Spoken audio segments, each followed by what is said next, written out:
Arratsaldeon, buenas tardes.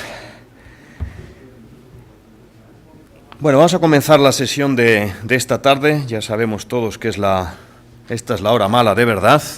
Irán incorporándose el resto de los allegados y vamos a ver si conseguimos trenzar una sesión tan interesante y fructífera como la que hemos tenido esta mañana, ¿no? El argumento que nos reúne durante estos 2 días es ¿qué, cómo y para qué rescatar la memoria de las víctimas del terrorismo durante estos últimos decenios en el País Vasco? La sesión de esta tarde trabaja sobre el cómo y sobre el cómo en el País Vasco. Y posiblemente sea con respecto a todos los demás, sea la sesión más problemática. Porque, como ya hemos visto esta mañana en el debate que se ha suscitado después de las 2 magníficas intervenciones, tanto de Eduardo como de Martín, los términos, vamos a decirlo así, las formulaciones teóricas, los análisis y comparaciones con procesos ocurridos en otros lugares y en otros tiempos, pues permiten unos determinados desarrollos, como bien hemos visto, pero el problema es cómo aplicar todo o parte de todo eso en una sociedad y en un tiempo tan concreto como la Euskadi de principios del siglo XXI. Y aquí es donde la matan, que se dice coloquialmente, ¿no? Es decir, cómo aplicar toda esta afirmación democrática del sentido de la memoria y del sentido de las víctimas que se manifestaba esta mañana y que creo que es el nexo de unión, el común denominador de los que aquí nos reunimos, cómo aplicarlo en la situación concreta vasca de hoy. Porque la situación concreta vasca de hoy no es otra que una sociedad en la que se ha terminado ya, esperemos que esto que digo sea de verdad, se ha terminado ya con aproximadamente 40 años ininterrumpidos de violencia de intención política, es decir, de terrorismo, llevado a cabo básicamente por una organización concreta, que es la organización terrorista ETA, donde una sociedad respira satisfecha porque se ha acabado una de las grandes amenazas reales con las que convivía cada una de las mañanas, pero que esto ha acabado, sobre todo, sin una intervención decisiva por parte de la sociedad. Este es un argumento y un factor que se obvia, o en el peor de los casos se disimula y se falsea, pero es cierto que a pesar de la reacción social de la sociedad vasca, no es el argumento, no es el factor. Cuando organizamos los historiadores la jerarquía de factores que explican las cosas, este no va a ser el primero de los factores, a pesar nuestro. Y este pequeño detalle, que no tiene nada que ver con un supuesto de olimpiadas del contraterrorismo o del antiterrorismo, tiene que ver sobre todo con lo que está pasando ya y va a pasar en el futuro. Vivimos, y también salía esta mañana la cuestión, en una sociedad que, como digo, no es responsable del final de la violencia y en una situación en la que, las víctimas ya no están de moda, si lo estuvieron en algún tiempo, es decir, esto es una cuestión que está desapareciendo a marchas forzadas de la agenda de la política y de la agenda de los medios de comunicación. Hoy están mucho más de moda, y permitirme el término coloquial, los victimarios, sus idas y venidas, que las propias víctimas. Y el complemento maldito es que lo que sí que está de moda es la memoria. No solo aquí, no es una cosa específica de Euskadi, sino que es un argumento que se puede aplicar a otros muchos lugares.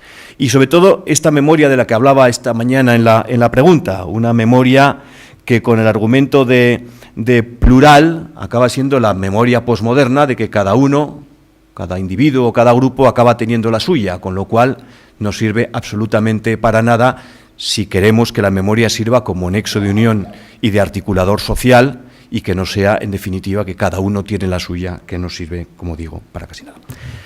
Y no perdamos de vista que todo esto lo estamos diciendo en una sociedad que, más allá del gobierno que tengamos en cada momento, que ahora tenemos un gobierno nacionalista, la vasca es una sociedad nacionalista, y con eso no descubro absolutamente nada. Por lo tanto, una sociedad nacionalista tiene una enorme dificultad de gestión de un final de terrorismo cuyo argumento ha sido básicamente la identidad étnica. Es complicado apartarse de, Martín le gusta decir, de la gramática común, del mismo magma en el que tú surges y que tiene tu propia justificación. Es complicado poner delante el argumento democrático, frente al argumento identitario, y vemos que en la trayectoria de los últimos 30, 35 años del nacionalismo democrático ha tenido fases sucesivas y enormes contradicciones y dificultades para mantener esta cuestión. A la postre, como digo, es una sociedad nacionalista que ha vivido la violencia como un engorro, que ha vivido la violencia, en las notas que traía lo había puesto de una manera casi cristiana, pero sería faltar a los cristianos, en el peor sentido de la palabra, es decir, en una dimensión ética, moral, como el engorro que produce la sangre, como la materia viscosa que constituye la sangre. Y ahí es donde le ha movido, pero lo que no le ha movido es hasta qué punto la sangre era una alteración de los derechos y libertades de los ciudadanos, de las posibilidades que tenemos a la existencia de una democracia como tal. Es decir, ha habido una resistencia, cuando la ha habido, más de orden moral y ético que estrictamente político-democrático. Y esto es lo que ha habido hasta ahora y esto es lo que sigue habiendo hoy en día. Por lo tanto, esa misma sociedad, y por supuesto su gobierno, tiene una intención de abordar el momento tras la batalla, el final de esta historia, de una determinada manera que trataré de apuntar simplemente para dar paso a los colegas, que es de lo que se trata. Se trata, en definitiva, y lo estamos viendo todos los días, se trata, en definitiva, de privatizar el proceso, de privatizar las víctimas, haciendo, una vez más, un ejercicio de despolitización de las mismas. No hablo de politización a la usanza partidista, que es un lenguaje que se ha utilizado en otro tiempo y que no estamos hablando de la instrumentalización política de las víctimas, evidentemente no me refiero a eso, sino que me refiero al hecho de que las víctimas son víctimas porque nacen como tales por un objetivo político. Es decir, hay una intención política. Cuando se atenta contra alguien que acaba siendo víctima, no se atenta contra él o contra ella por ser fulano de tal, sino se está atentando contra el conjunto de la sociedad porque esa persona elegida para ser víctima está representando al conjunto social.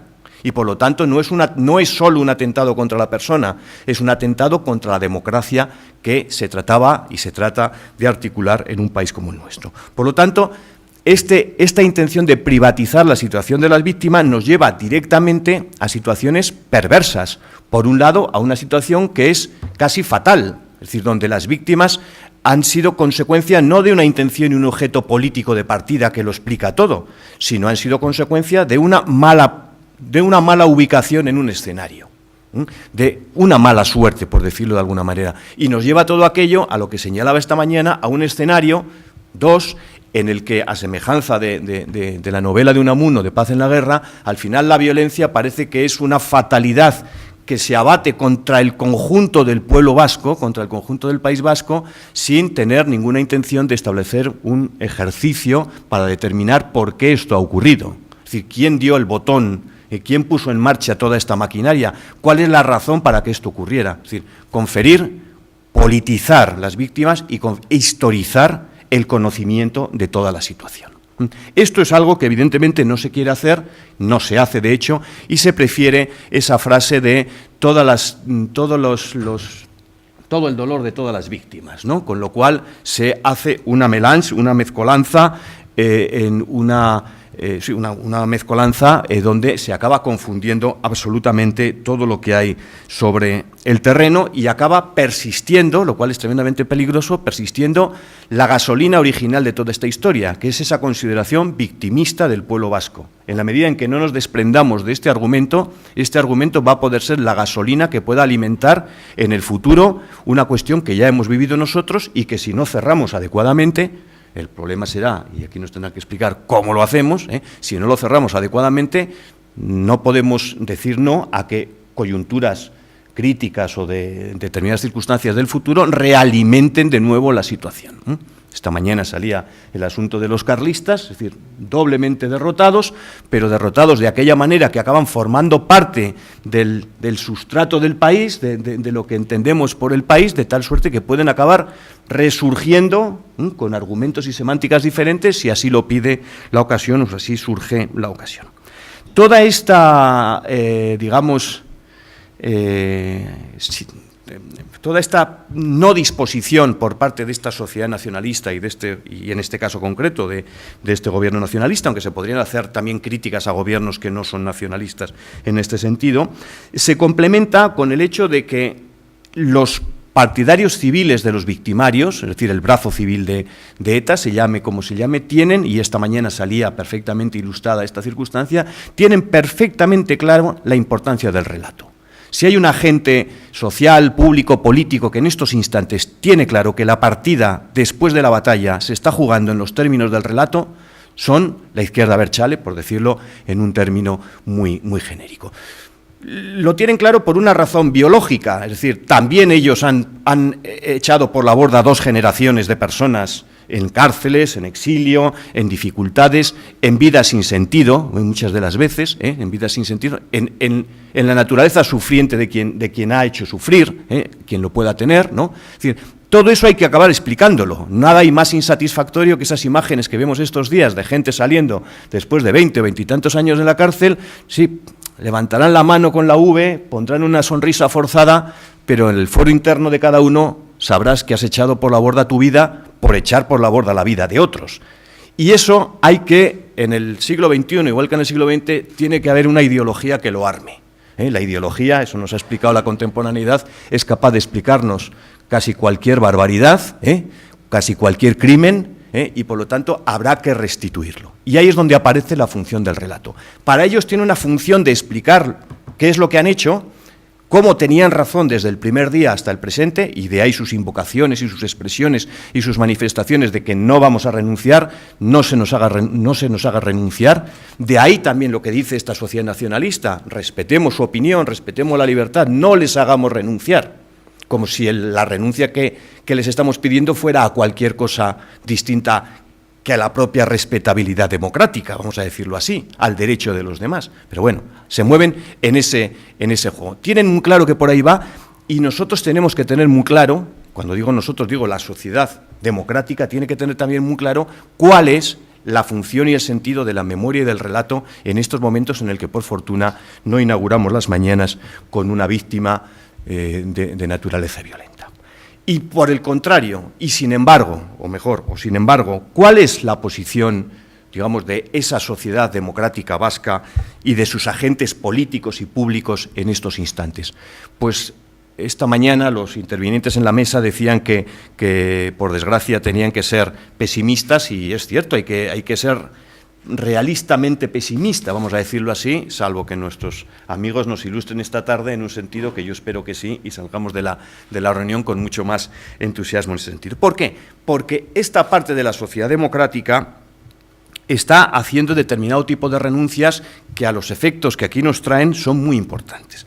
La primera de ellas, entiendo que no está entrando en la confrontación dialéctica, teórica, política, ni en la consideración de la memoria y, por lo tanto, de las víctimas como fundamento de nuestra democracia, la anterior, que se defendió a pesar de las víctimas, y la de hoy en día y la del futuro. Es decir, si no se hace reivindicación de un relato que cierre adecuadamente esta cuestión, otra cosa distinta es que ello sea posible con los márgenes en que nos movemos, pero por lo menos como voluntad, como desideratum, si no se hace una afirmación de que el relato y la determinada consideración política de las víctimas juegan un rol de cara a asegurar la democracia presente y futura, se está evitando una confrontación política de primera naturaleza.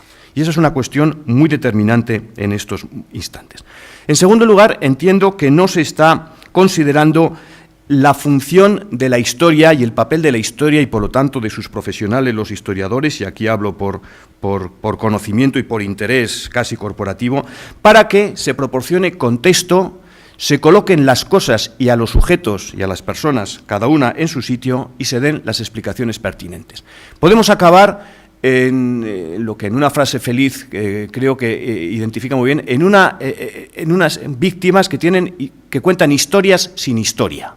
Nuestros malos alumnos dicen que estudias historias, y en el fondo tienen mucha razón, porque les queda una idea de que cada uno tiene la suya y va contando su milonga. No, a pesar de que cuando hacemos mal el trabajo pueda dar lugar a ese pensamiento, enseñamos historia, y normalmente historia con mayúscula. Y por lo tanto, cuando en el caso de las víctimas no acudimos a la historia, se acaban haciendo historias sin historia. Cada uno va a tener su recuerdo, cada uno va a construirlo a partir de su testimonio, cada uno va a interiorizar, privatizar, se va a quedar con lo suyo, vamos a decirlo así, y no habrá ninguna explicación que dé sentido a todas y cada una de esas víctimas, porque todas y cada una de esas víctimas tenían un sentido original que era precisamente el que les confirió, a pesar suyo, el victimario.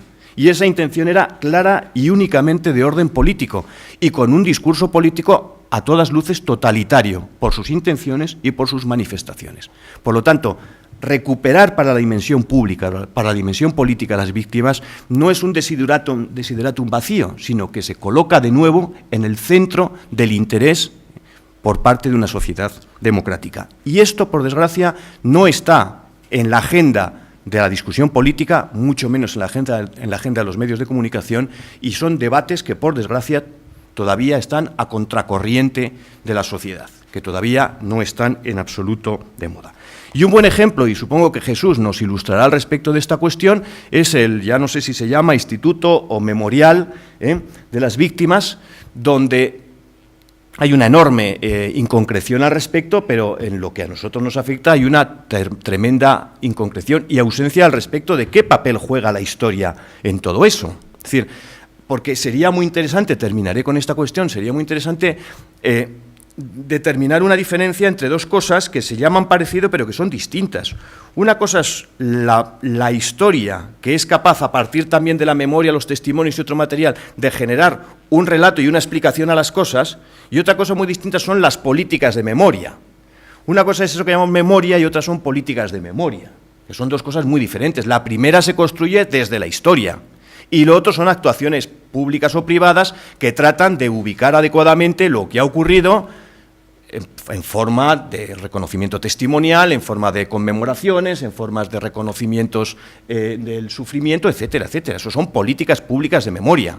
Pero lo primero, memoria / historia, en este caso, permítaseme, es una construcción lo más rigurosamente posible de qué es lo que ha ocurrido aquí y por qué han ocurrido aquí las cosas. Bueno, pues ese cuerpo social, ese gremio, el de los historiadores, estamos llamando a demasiadas puertas para que se entienda que tienen que tener una función en toda esta historia, porque si no, vuelvo, tendremos historias sin historia, y eso es un gran problema. No se está abordando la cuestión, aquella que le gustaba decir al desaparecido Mario Naindía, de ubicar a las víctimas en el altar de la patria. Él lo decía de una manera muy grecolatina, muy clásica, ¿no? Casi un tanto rimbombante, pero en definitiva, del reconocimiento de las víctimas como expresión, a pesar suyo, insisto, de los valores democráticos que trata de defender una sociedad democrática. Y ahí viene el reconocimiento público y político de las mismas. Y esta es una cuestión que también se salda y se desarrolla a través del relato. Dependiendo de qué relato acabemos haciendo, dependiendo de qué tipo de memoria se acabe construyendo, estaremos haciendo una cosa o estaremos haciendo precisamente la contraria. Por lo tanto, como digo, hay que volver a enfrentarse a la privatización de las víctimas y reivindicar la adecuada politización. Y hay que reivindicar también el hecho de que, aunque jurídicamente, esta mañana nos acompañaba el fiscal, aunque jurídicamente los terroristas hayan cumplido o estén cumpliendo sus penas en orden de condena penal, hay una diferencia sustancial de eso con el hecho de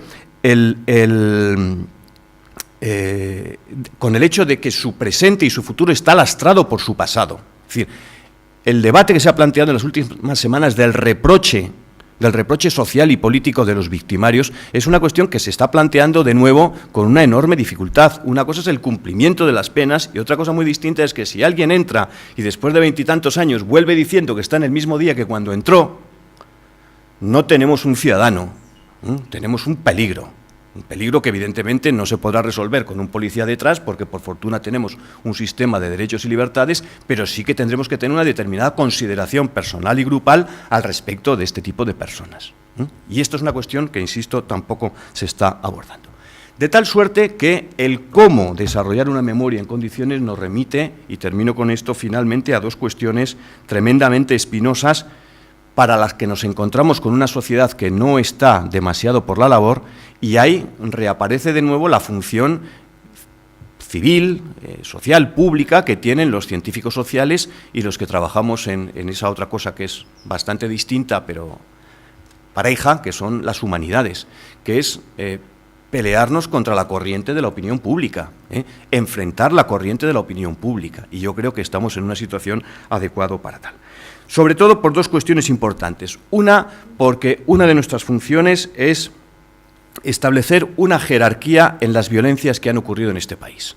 Efectivamente, se ha señalado, en este país ha habido diferentes violencias, pero ha habido una violencia concreta, la que ha llevado a cabo la organización terrorista ETA, que es la que ha articulado, la que ha marcado, la que ha conferido de una determinada significación a lo largo de nada menos que 4 décadas a la úlcera vasca, al problema que hemos vivido en la sociedad democrática vasca.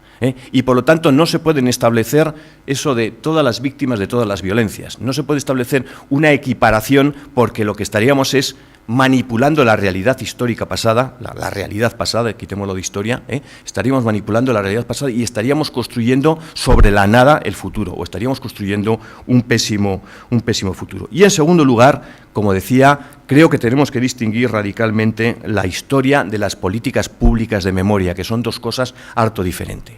Si no somos capaces de tener un conocimiento lo más preciso, lo más acabado posible, de qué es lo que ocurrió con todas y cada una de las víctimas, cuál fue la explicación de que fueran tales, cuáles fueron los contextos, cuál es el contexto de cada una de ellas y el contexto del conjunto de la situación durante estas 4 o 5 décadas, no habremos resuelto absolutamente nada. De tal suerte que nos podemos encontrar en una situación muy complicada, y es que se haya podido ganar, con todas las comillas del mundo que queramos, militarmente una guerra, y podamos, a semejanza de unos anteriores, acabar perdiendo políticamente y socialmente la paz.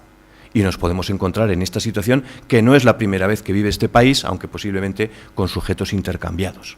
Podemos haber ganado la partida frente al terrorismo en la dimensión fáctica, por razones que no vienen al caso ahora desentrañar, pero si no somos capaces de asentar el inmediato futuro democrático en condiciones, con un bagaje del pasado, con una interpretación del pasado adecuada, desde luego estaremos soportando nuestros pies sobre arenas movedizas. Habremos ganado una guerra y estaremos perdiendo una paz, por decirlo también en términos un tanto grandilocuentes pero precisos.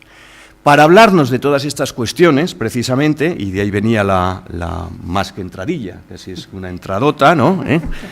Para hablarnos de estas dos cuestiones tenemos a dos personas muy diferentes en su naturaleza profesional, en sus preocupaciones y en sus ocupaciones que les traen a uno y a otro por razones diferentes pero convergentes a esta mesa. Los voy a presentar a los dos por el orden en que van a intervenir, porque la idea es que intervengan uno a continuación del otro y terminamos ya y abrimos y cerramos el debate sin descanso, como hemos hecho esta mañana. A mi izquierda, Jesús Loza Aguirre, muy conocido en la plaza, médico hematólogo ejerciente en el Hospital Universitario de Álava, con lo cual le disculpo su ausencia de esta mañana porque tenía que fichar y pasar consulta.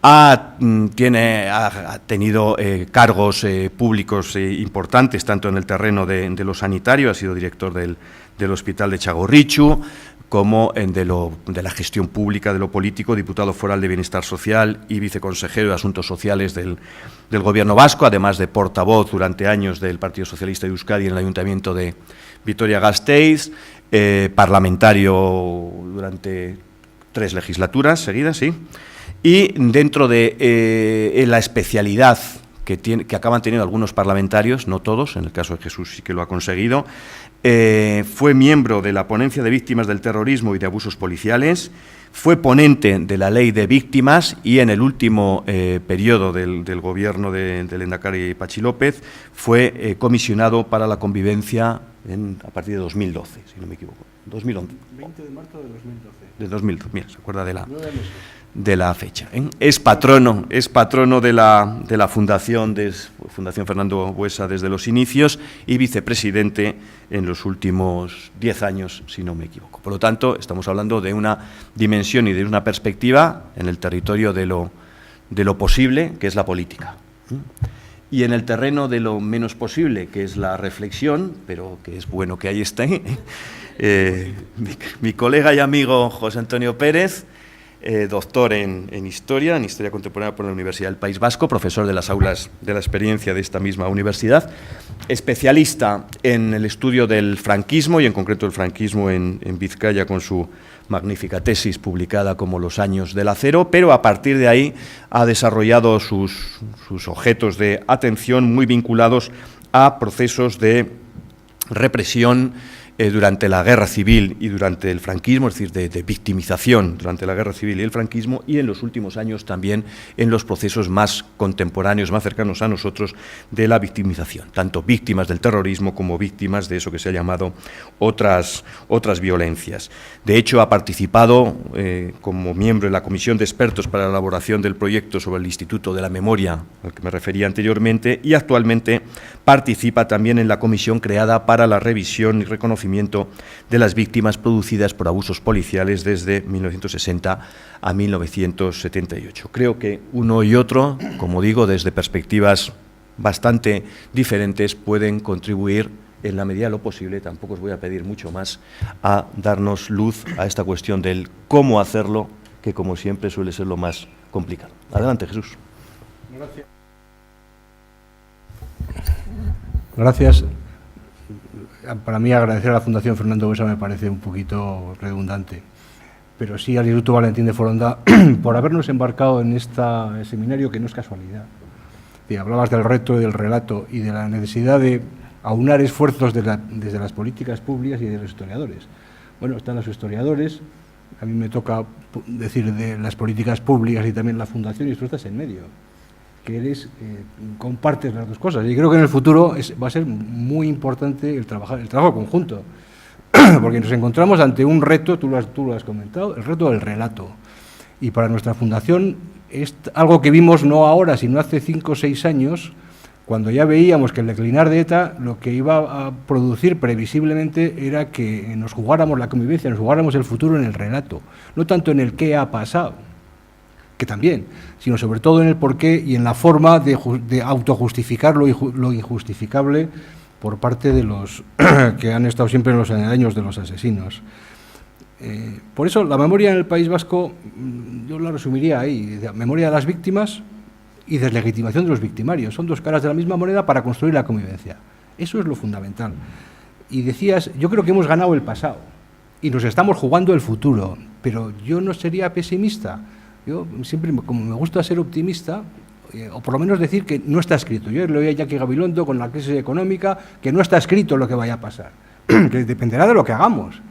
Y, en fin, algunos de los que estáis aquí, os acordaréis de los años 80 y de los años 90, cuando parecía que ETA no iba a desaparecer nunca y que a ver quién iba a ser el siguiente. Bueno, pues es que hemos logrado llegar aquí, no todos, desgraciadamente, pero ETA ha desaparecido. Bueno, no ha desaparecido.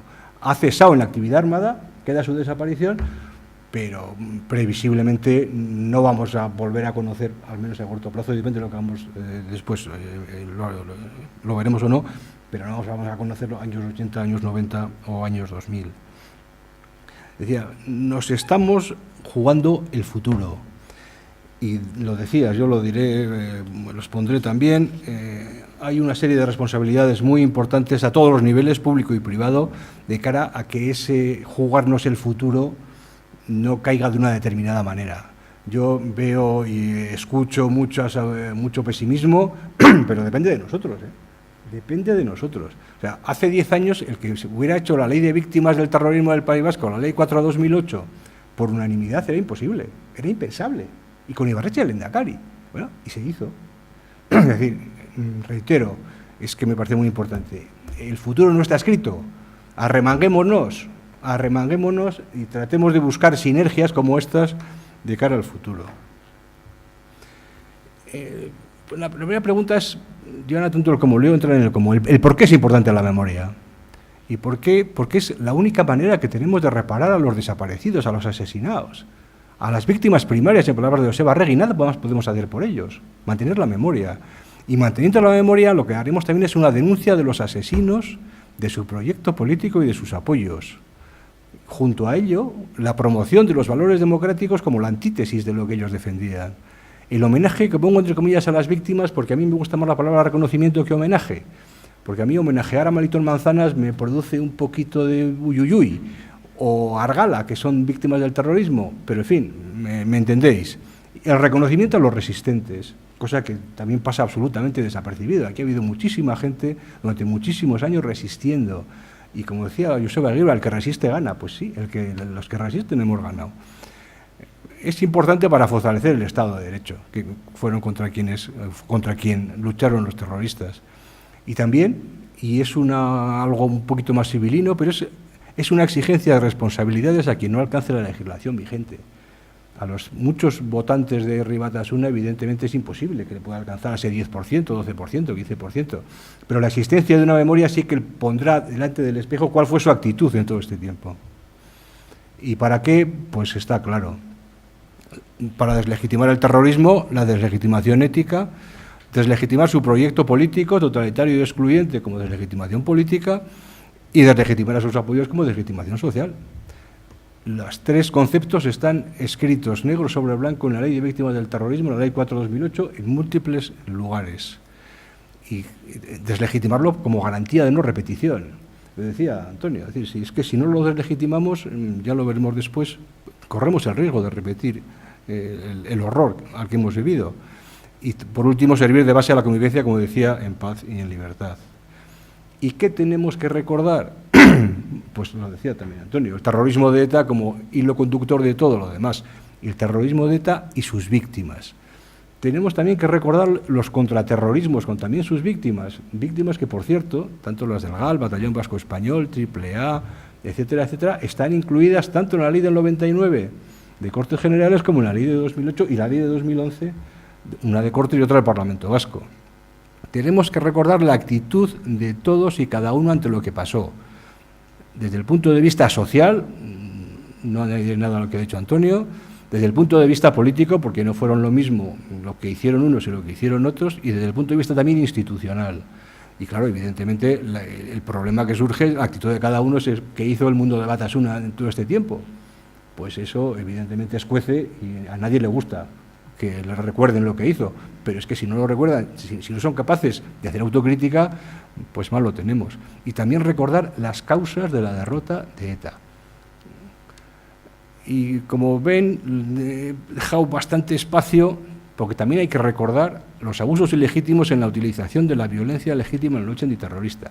También hay que recordarlo, pero como ven lo pongo a distancia y con otro tipo de letra, porque siendo necesario reconocer y reparar las injusticias de los abusos policiales, no se pueden mezclar con todo lo demás porque estaríamos jugando al juego que en este momento está pretendiendo la izquierda abertzale en el sentido del totum revolutum, decía todo el dolor, todas las víctimas, ya conocíamos antes que todas las violencias, estamos contra todas las violencias, hasta la legítima del Estado, y todas las ideas son defendibles. Oiga, un poquito de por favor, lo del todo, cuidado. Entonces, eso me parece que es muy importante y creo que es una... Luego profundizaré sobre esta tesis, porque me parece que es una de las claves de cara al futuro. ¿Y cuándo tenemos que hacerlo? Yo creo que cuanto antes. Y esto en el mundo de las asociaciones de víctimas ha habido debate, porque hubo quien nos dijo, Martín Alonso se acordará en el seminario que organizamos en Bilbao, que había que esperar un poco porque ahora no era el momento, y nos decían los yugoslavos y los otros, como esperéis mucho tiempo, os lleva la corriente. ¿Y por qué hay que hacerlo cuanto antes? Porque hay riesgos. Miremos al futuro y olvidemos el pasado, lo que también se decía allí de la amnesia. Porque la sociedad vasca ante el espejo, lo decía también Antonio, es que a mucha gente no le va a gustar verse. ¿Y yo qué hice? Recuerdo en el seminario que se organizó el año pasado en Bilbao, era una cosa, en mayo del año 2012, prácticamente todos los ponentes lo primero que hicieron es autocrítica de lo que no habían hecho o de su actitud en el pasado. Bueno, eso es una realidad. Es decir, hay, digamos, muchas cosas que no nos gustan mirarnos y nos encontramos contra quién escribir el relato, porque podemos vencer al terrorismo y perder el relato, como lo decía Antonio, y corremos el riesgo, como decía Gorka Landaburu, de pasar páginas sin haberla leído, y eso no puede ser. Y el riesgo son dos clásicos también, la amnesia, pero también la tergiversación. El riesgo de cerrar el ciclo del terrorismo sin memoria, porque si dejamos un espacio vacío, el relato alguien lo ocupará, tengámoslo absolutamente claro. y escribirá sin ningún escrúpulo un relato de parte justificador del terror padecido y basado en un conflicto en el que se enfrentan dos violencias situadas en un plano de igualdad. Esta es la tesis fundamental de Batasuna en estos momentos y es con la tesis contra la que tenemos que trabajar juntos. ¿Y cómo?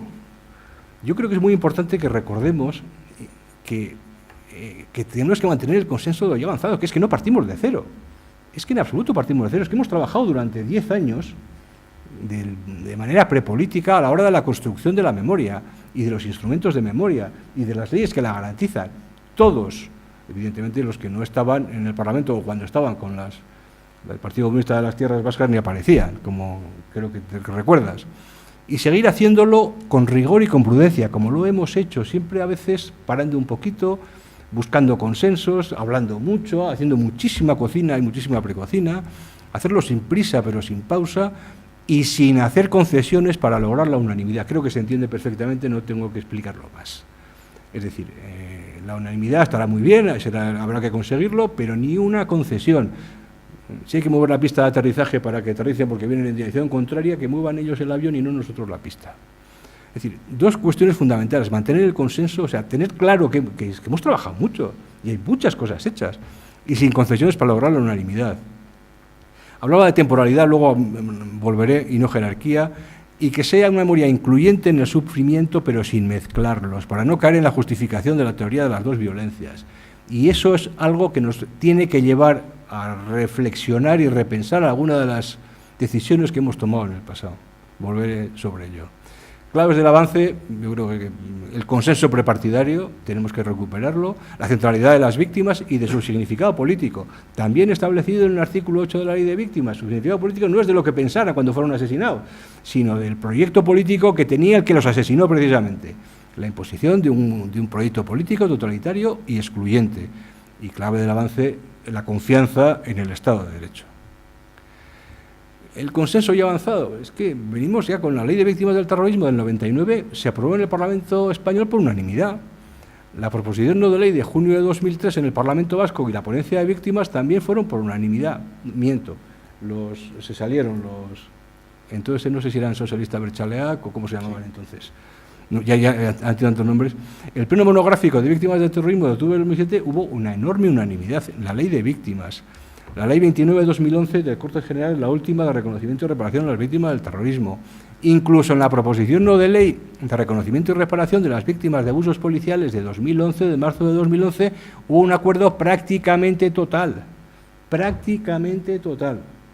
Se desmarcó UPyD y el Partido Popular se abstuvo en la ponencia porque no le gustaba. Lo demás lo aprobó.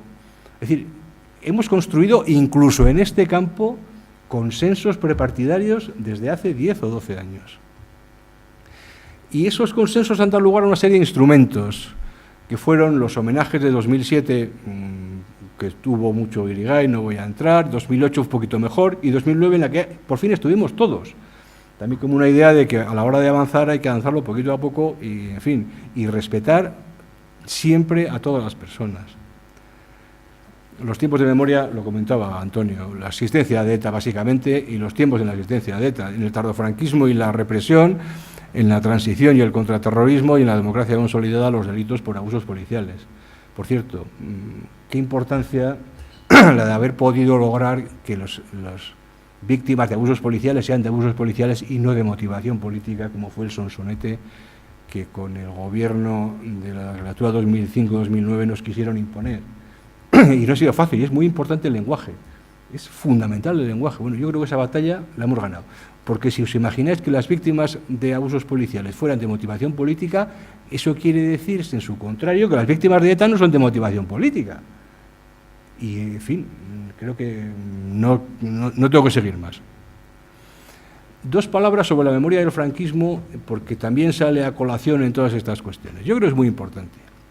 Estuvo bastante en la transición, eso sí, evidentemente con acuerdo, ha estado maltrecha en su intento de recuperación, no abundaré. Es fundamental sin mezclar con el terrorismo para evitar la justificación fácil del conflicto y de las dos violencias y de, como dicen los historiadores de ahí al fondo, en dos magníficos libros, el que este mundo todavía está repensando a sus gudaris. y recordar que lo más crudo del franquismo pues, fueron los años 40, no los años 60. Ahora, ¿qué podemos aprender de la desmemoria del franquismo? Es que no es posible enterrarla, es decir, que va a haber memoria, y más vale que la hagamos nosotros que no nos lo hagan, y que surge con el tiempo de diversas formas, y que es imprescindible para restituir la dignidad de las víctimas y evitar los signos, en este caso, de neofranquismo que se advierten. Es que el franquismo en el año 77, 78, 79, los que ya no peinamos ni canas, estaba absolutamente deslegitimado en amplísimas capas de la sociedad, y empezamos a ver, digamos, síntomas, todavía son síntomas de que se ha perdido el miedo y que ya parece que nos da vergüenza defenderlo. Pero nos encontramos con, en el tiempo nuevo, recetas viejas. Es decir, después del cese de la actividad armada de ETA, volvemos a las recetas antiguas. Porque la transición del franquismo a la democracia se hizo sin memoria y sin justicia. Y la pretensión del MLNV es exactamente lo mismo. Amnistía y desmemoria, y peor que desmemoria, justificación a través del conflicto. Con una serie de diferencias fundamentales. Como digo, es que ahora hay Estado de Derecho y antes no. Aquí hemos derrotado al terrorismo, eso que tan importante es y que tanto tenemos que recordar, y el franquismo, como decía, estaba deslegitimado. Luego, el riesgo aprendido, yo lo resumiría en que el final del terrorismo sin memoria, sin deslegitimación ética, social y política, y con una subcultura de fanatismo, odio y violencia que pervive, supone mantener un rescoldo que un viento fuerte en tiempo de sequía puede hacer que rebroten las llamas, como también comentaba Antonio. Eso nos estamos jugando. Nos estamos jugando el futuro, no de esta generación, pero sí posiblemente de la siguiente o de la siguiente. ¿Cuál ha sido la evolución de la memoria en todos estos años? Bueno, en los 70 y 80 nadie hablaba de memoria en las víctimas del terrorismo. Nadie. No figura en el Pacto de Ajuria Enea, pero desgraciadamente en el Pacto de Ajuria Enea no figuran ni las víctimas. Hay una referencia, en fin, a una proposición no de ley, pero ni figuran las víctimas del Pacto de Ajuria Enea. Se inició a finales de los 90, coincidiendo con la visibilidad de las víctimas, por una parte, con asesinatos de políticos, sobre todo Gregorio Ordóñez y Miguel Ángel Blanco, en la constitución de fundaciones, que inicialmente fueron en memoria de una víctima, pero posteriormente ya, digamos, incluso esas fundaciones, como la nuestra también, ya son de memoria de todas las víctimas, y nuestro acto es in memoriam, evidentemente de Fernando, pero también del conjunto de las víctimas del terrorismo. Ahí empezamos a hablar de memoria. Y para nosotros es muy importante la memoria del significado político de las víctimas. La Fundación Fernando Buesa y Aldaketa, con Joseba Arrego, organizamos en 2004 un seminario, y hay un libro escrito sobre esto, que luego se recogió, como decía, en la Ley 4/2008, que su significado no es por su ideología en vida, que es absolutamente plural, sino por el objetivo político de los asesinos que ya les he comentado. Las instituciones y la memoria, ¿cómo han reaccionado las instituciones? En el acuerdo parlamentario de junio de 2003, el que lo comentaba, está de una manera etérea la memoria, no hay algo preciso.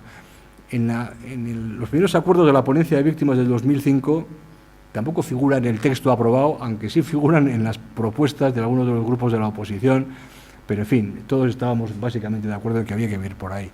Se hizo patente en los homenajes, como he dicho, 2007, 2008, 2009, mucho más claramente en el pleno monográfico de 2007. El culmen fue el artículo 8, el artículo 8, 1 y 2 de la Ley de Reconocimiento y Reparación a las Víctimas, y después, yo creo que hay que citarlo, el acuerdo parlamentario por el reconocimiento y reparación de las víctimas de abusos policiales. Con lo cual, los tiempos de memoria se inició en la sociedad civil. No fueron las instituciones quienes empezaron, sino que fue la sociedad civil.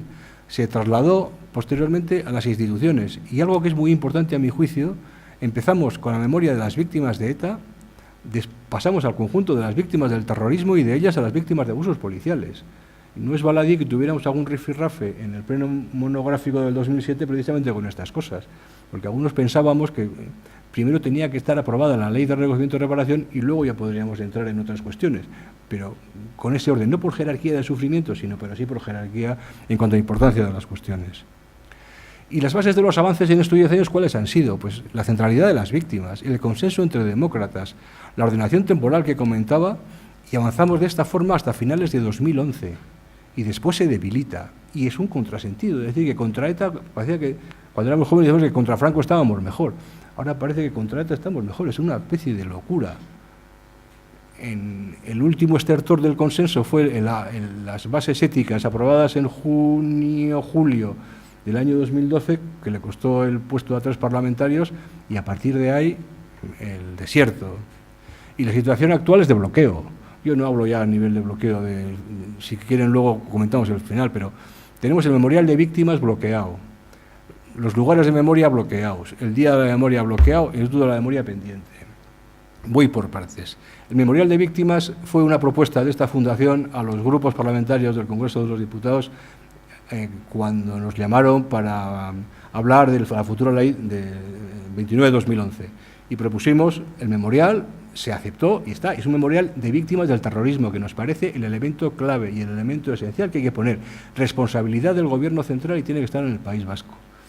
Bueno, les puedo decir, ahora que no nos oye nadie, que el año pasado teníamos un acuerdo prácticamente finalizado, en el mes de junio, estamos en noviembre, después de año y medio, y no sabemos nada. Y es un elemento clave en la deslegitimación, en la memoria y en la deslegitimación. Los lugares de memoria, conocen ustedes los homenajes que se hicieron en ayuntamientos, la puesta de monolitos, bueno, eso se ha parado, desde octubre, noviembre de 2011 está parado. El Día de la Memoria, ¿qué les voy a contar a ustedes de que lo hemos vuelto a sufrir hace 10 días? Y el Instituto de la Memoria está pendiente. Pero claro, el Instituto de la Memoria, es decir, son dos cosas, no sé si igual las explico. El memorial de víctimas del terrorismo es exclusivamente víctimas del terrorismo, competencia de la Administración Central, con lo cual ahí, digamos, está garantizado en que la deslegitimación se establezca. Pero claro, está garantizado si se hace. Si no se hace, pues no hay ninguna garantía, y eso es una responsabilidad muy seria. El Instituto de la Memoria y la Convivencia, lo que nos planteamos era que había necesidad, digamos, hablamos también de memoria y derechos humanos, de que fuera algo más amplio. Evidentemente el Gobierno vasco no podía quedar descolgado del homenaje a las víctimas del terrorismo, de la memoria de las víctimas del terrorismo, pero que abrir a otros lugares. Pero claro, lo que nos hemos encontrado cuando uno lee el texto de la proposición de ley, habla de que estarán todas las instituciones, y ustedes me dirán cómo todas las instituciones pueden ser capaces de organizar cualquier tipo de actuación en materia de memoria con Bildu y con otros grupos políticos. Pues me parece que yo le veo un futuro muy complicado, muy complicado. Vamos a ver cuál es el devenir de los tiempos, pero a mi juicio hay un riesgo, lo voy a dejar ahí.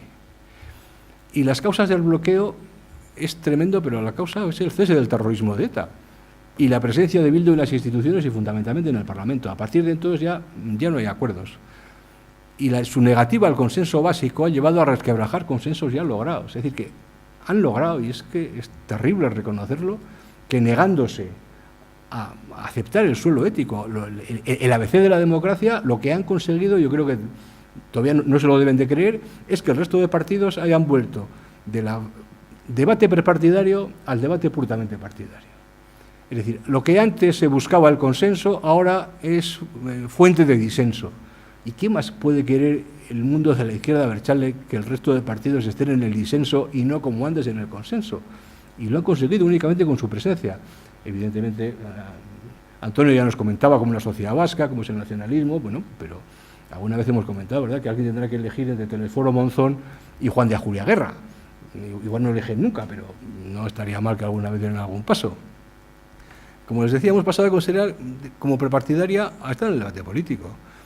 En una sociedad, también lo decía Antonio, en que da este asunto por resuelto, y no solo por resuelto, sino que como yo pues tampoco hice mucho, pues quita.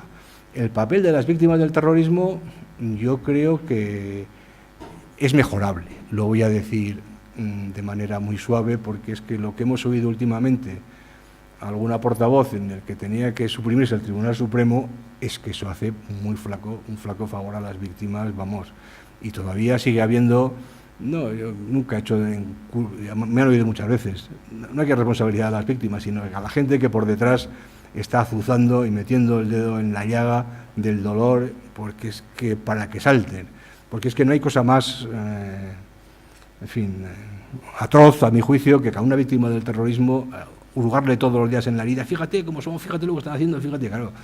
Y eso, lo que en definitiva a las víctimas le produce, es una revictimación y un desasosiego impresionante. Bueno, el papel de las víctimas, pues decías que no está de moda. pues lo voy a dejar ahí.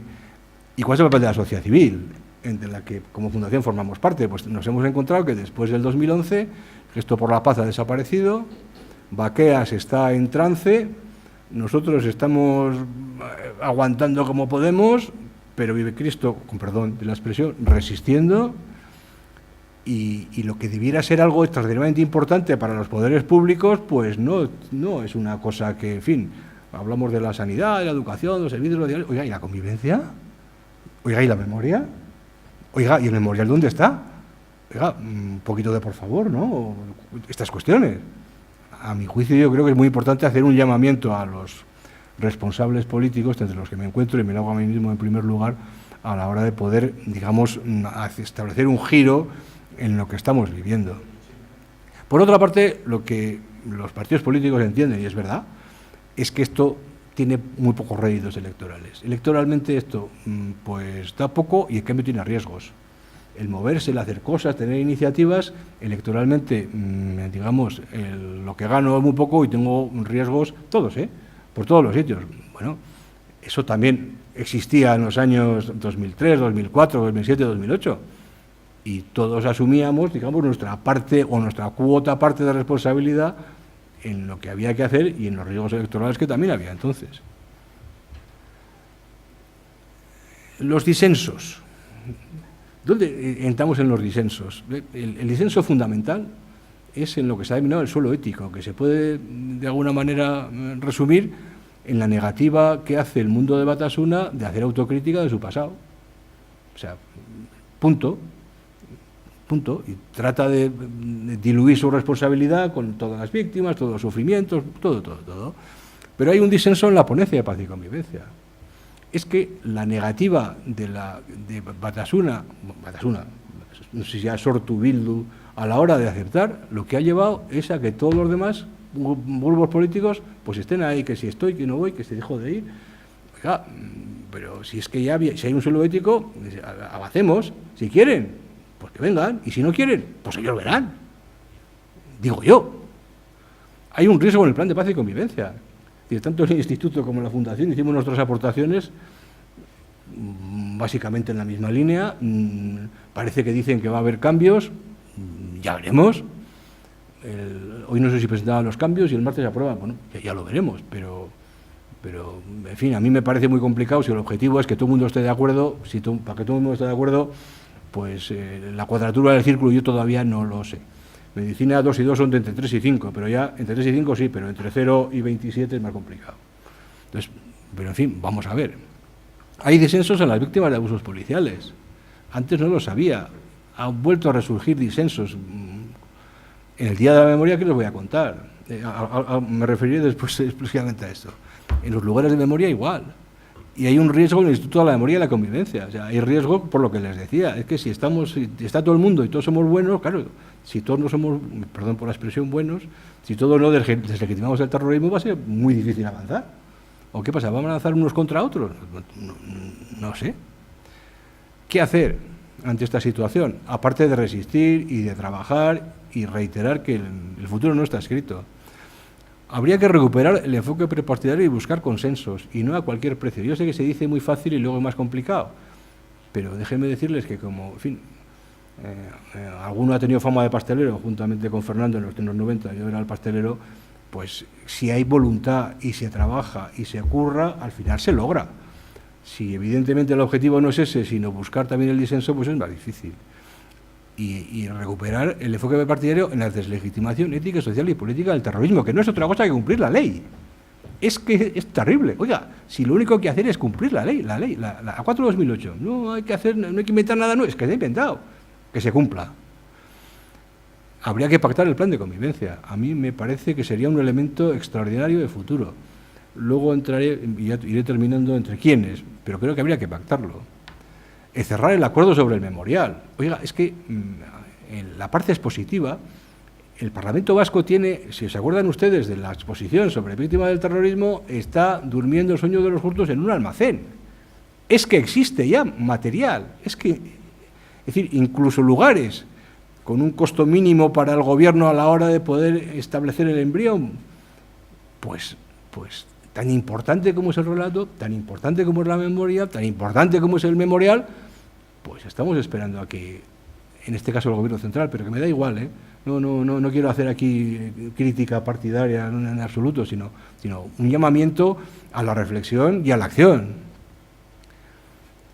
¿Y cómo hacerlo también? Pues eso, pues como lo decía, sin prisa y sin pausa en el reconocimiento y reparación de abusos policiales, que algunas cosas hemos visto que era correr unos 30 kilómetros, mira, despacito, rigor, prudencia. Todavía están las víctimas, digamos, muertos e invalideces del segundo periodo, y la tortura y los malos tratos, después, con mucha calma, profesionalidad, vamos por ese camino. Hay que buscar el impulso de los lugares de memoria, que es que se han parado. Es que están parados desde hace 2 años. Y una reflexión sobre el Día de la Memoria, y les pongo ahí como provocación o como reflexión, Día de la Memoria o Días de la Memoria. Es que cuando la idea del Día de la Memoria, el 10 de noviembre, que se tuvo en el año 2009-2010, y el acuerdo de todas las instituciones era relativamente sencillo, porque todas las instituciones deslegitimábamos el terrorismo de ETA, el del GAL, el del Batallón Vasco Español, la AAA y hasta a las víctimas de abusos policiales. Había unanimidad, con lo cual no había ningún tipo de problema. ¿Dónde ha venido el problema? El que cuando a las instituciones llega quien no deslegitima una parte de todas esas actuaciones, es que es muy difícil ahora buscar consensos. Es que es muy difícil buscar consensos, porque si lo hacemos, lo que estamos haciendo, a mi juicio, es favorecer el totum revolutum, aquí todas las víctimas, todos los sufrimientos, y una comodidad del mundo de Bildu que a mí me produce algún tipo, voy a decir, de náusea. Lo dejaré por ahí.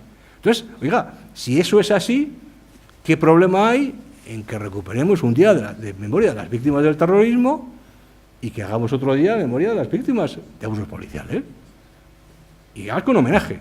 Y ahí sí que se verá, nos podremos retratar todos, y habrá la inmensa mayoría de la gente que pueda ir a uno y pueda ir a otro, y ojalá vayamos todos a todos, con un papel muy clarito expresado previamente, que se acepte. Bueno, ¿por qué no? ¿Cuál será, a mi juicio, el Día de la Memoria inclusivo, incluyente y todo lo que ustedes quieran? Pues aquel que podamos hacer de todas las víctimas diferentes en la causalidad de la victimación, pero igualadas por el sufrimiento, cuando todos, y reitero lo de todos, deslegitimemos todas las violaciones de derechos humanos que han sucedido en los últimos 40 años. Todos, todas. Porque en este momento, la mayoría, deslegitimamos todas, pero hay unos cuantos que son los que no son capaces de deslegitimar en lo que tienen responsabilidad. Y yo creo que a ese juego no podemos jugar, ni podemos ni debemos jugar, a mi juicio. Y como esto lo hemos hablado en la Fundación, creo que puedo decir, Nati, que también es una opinión de la Fundación. Y puede sonar muy duro, pero me parece que es mejor hablar claro que no andar aquí con historias. Y como decía, confluentes en el futuro, claro, pero con una condición sine qua non, que todos deslegitimemos todas las violaciones de derechos humanos. ¿Y consenso entre quiénes? Pues en principio entre todos, como dice Jonan. Pues ¿por qué no? Claro. Pero si no es posible, porque hay quien no quiere, y ya hemos visto que no quiere, entre quienes lo han hecho hasta hace unos meses. Entre quienes hemos pactado o han pactado durante los últimos 10, 12, 13 años todo lo que se ha hecho en este país y también en las Cortes Generales. O sea, entre quienes se aprobamos la ley de víctimas, porque en ellas, como decía, se contiene la base de la memoria. Es decir, consenso entre todos, bien, pero si alguien no quiere, oiga, yo no tengo que desdecirme del camino que he recorrido, del consenso que he logrado generar, porque alguien no quiera. Oiga, es su problema, no es nuestro. Es que lo que estamos trasladando, o lo que se traslada, es que el problema de Batasuna lo hacemos nuestro, y eso es una locura.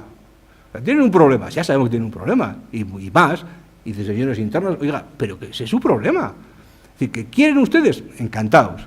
También sabemos que nadie se acuesta totalitario y se levanta demócrata. No solo lo sabemos, yo, la lectura del libro del Héroes heterodoxos y traidores me recordó muchas cosas que también en ese recorrido, pues hombre, en fin, sí, hubo sus épocas, hubo sus cosas y hubo pues sus tiempos. Pues perfecto. ¿Que tiene que hacer un recorrido? Pues podemos estar de acuerdo. Ahora, lo que no puede ser que por alguien no quiera el consenso nos impida a los demás establecerlo. Y volvemos a lo de antes. pues o Juan de Ajuria Guerra o Telesforo Monzón, pero es que en medio me parece que es muy difícil estar. Y con los del disenso, o sea, ya me entienden ustedes qué hacemos. Yo creo que hay que dialogar y tratar de convencer. Vamos, a mí me ha tocado dialogar con el segundo, y no tengo ningún problema. Dialogar y tratar de convencer, y yo creo que agradecen que se hable claro, que no andemos con... No, mira, en mis entrevistas, que han sido unas cuantas, he tratado de hablar lo más claro posible, con respeto, eso sí, con mucho respeto, pero con mucha claridad. Yo creo que es una cosa que se agradece. Y decirles que son ellos los que tienen que moverse, que son ellos los que han querido destruir el Estado de Derecho, son ellos los que lo han hecho, y que les podemos ayudar, que incluso a algunos les queremos ayudar, sinceramente, pero que la responsabilidad es suya, y que no podemos pararnos para esperarles, pero ya no solo pararnos, sino disentir entre nosotros porque no quieran venir. Oiga, que no, sigamos construyendo, sigamos el camino que veníamos haciendo. Podemos, eso sí, enlentecer el ritmo, perfecto, porque como decía, nadie se acuesta totalitario y se levanta demócrata, pero nunca modificar el rumbo. La famosa comparación de Josep Arregi del aeropuerto de norte a sur y del avión del mundo este que viene de este a oeste, y que nos dice, oiga, que muevan la pista, que yo quiero aterrizar. Digo, ya, pues si la pista está puesta en el Estado de Derecho, pues viren. No, que no podemos virar, no, pues el Estado de Derecho no se mueve, no le vamos a poder girar y amnistía y desmemoria, no. Mire, lo que le podemos ayudar es que tenemos balizas, o sea, si vienen de noche está todo iluminado, no se preocupe, y tenemos ILS, si tienen niebla también pueden aterrizar. Ahora, pero esto no se mueve. Ayudarles, sí, moverlo, ni hablar. Y miren, ¿cómo resumiría yo? ¿Cómo se podría de alguna manera decir a ese mundo que les podremos creer? Es decir, si ese mundo fuera capaz en este momento de aprobar la ley 4/2008, la de reconocimiento y reparación a todas las víctimas del terrorismo, bueno, esa sería, digamos, la prueba del algodón. Y si nos piden, mire usted, pues como hay una ley, tenemos que hacer otra ley para las víctimas de abusos policiales. Yo no tendría ningún tipo de problema. Es que cuando hablamos también de mezclar, no nos damos cuenta que las víctimas del terrorismo han seguido un camino y las de abusos policiales han sido otro. Y nadie ha dicho que tengamos que refundir los decretos. No. Nadie, bueno, alguna cosa ya dijo, pero quedó ahí como una... Es decir, si el mundo del MLNV, el conjunto, asumiera lo que está en la ley de víctimas del terrorismo con el compromiso por parte del resto de hacer una ley similar de reconocimiento y reparación a las víctimas de abusos policiales, pues yo creo que habríamos avanzado enormemente. Y creo que no es imposible el hacerlo. Ahora, eso necesita mucho tiempo, mucho diálogo, pero también mucha firmeza y mucha claridad, y mucho también decir a ese mundo que si vosotros no venís, vamos a seguir unidos. Es que si ese mundo, ¿cómo va a modificar su estrategia si ve que el resto de grupos estamos a la greña en todas estas cuestiones? Pero yo, si en ese caso concreto he sido yo con mi negativa el que estoy logrando que lo que había sido objeto de consenso se convierta en un elemento de disenso. Yo no sé si somos todos conscientes de eso, pero me parece una cosa muy seria, muy seria. Y termino, llevo 35, 37. El objetivo es la convivencia en paz y libertad, y esto se hace, lo hemos dicho muchas veces, sobre la memoria de las víctimas del terrorismo, con la deslegitimación ética, social y política de sus victimarios y de sus apoyos, con el reconocimiento de su responsabilidad en el daño causado. Es decir, la memoria de las víctimas de abusos policiales y el reconocimiento y reparación, pero sin mezclarlas, y únicamente podremos confluir, como decía, cuando todos deslegitimemos todas las violaciones de derechos humanos. Tenemos que hacer un llamamiento a nuestros responsables públicos para que busquen consensos, para que sigan con ese camino sin concesiones y que el que no quiera venir no venga, pero sigamos avanzando. Podemos enlentecer la marcha, pero que vean también que sin ellos también se es capaz de avanzar, que eso será un acicate extraordinario para que se muevan. Y como les decía, superar el bloqueo y avanzar. Entiendo que no es fácil. Entiendo que lo que digo, pues en muchos lugares, en fin, puede incluso resultar que dice. Bueno, yo creo que tenemos cada vez, es mi opinión y mi experiencia, hablar cada vez más claro, porque será la única manera en la que podamos hablar y termino como empecé. El relato no está escrito, no está escrito. Tenemos muchísimo trabajo que hacer, pero tenemos una historia por detrás y también un hecho, y es que hemos vencido al pasado. Lo que tenemos es que ganar el futuro, pero unidos. Y en este sentido, el Instituto Valentín de Foronda de la Fundación, con Antonio en medio, digamos como puente, como decía Osvaldo Puccio, pues yo creo que en nuestra voluntad es seguir trabajando juntos a la hora de que políticas públicas de memoria y historiadores trabajen juntos, pero con una clara exigencia a las instituciones de que esto, no sé si estará de moda o no, pero es tan importante que los responsables políticos debiéramos de dar una respuesta nítida a todo esto. Muchísimas gracias.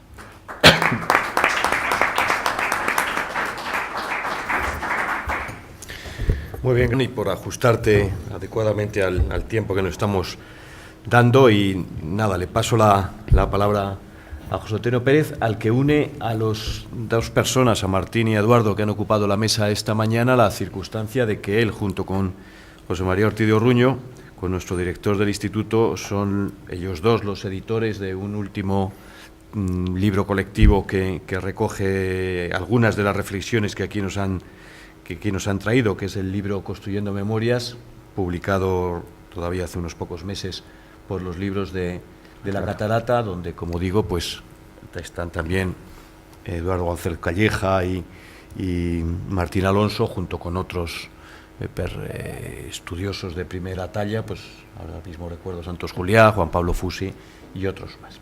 Pero le paso la palabra para que intervenga. Muy bien, pues nada, Arratsaldeon, buenas tardes, muchas gracias a Antonio por esa presentación y a Jesús también, porque nos ha agradecido al Instituto Valentín de Foronda, que menos que agradecer también, por supuesto, a la Fundación Fernando Buesa, pues bueno, que lleve ya tantos años trabajando en este tema de una forma, creo que tan rigurosa, que ha conseguido dotar y crear los marcos y los espacios suficientes para que diferentes especialistas hayan reflexionado y hayan ido aportando y sigan haciéndolo, y nos quedará todavía mucho trabajo por hacer en este tema que sentimos tan hondamente y de una manera tan profunda.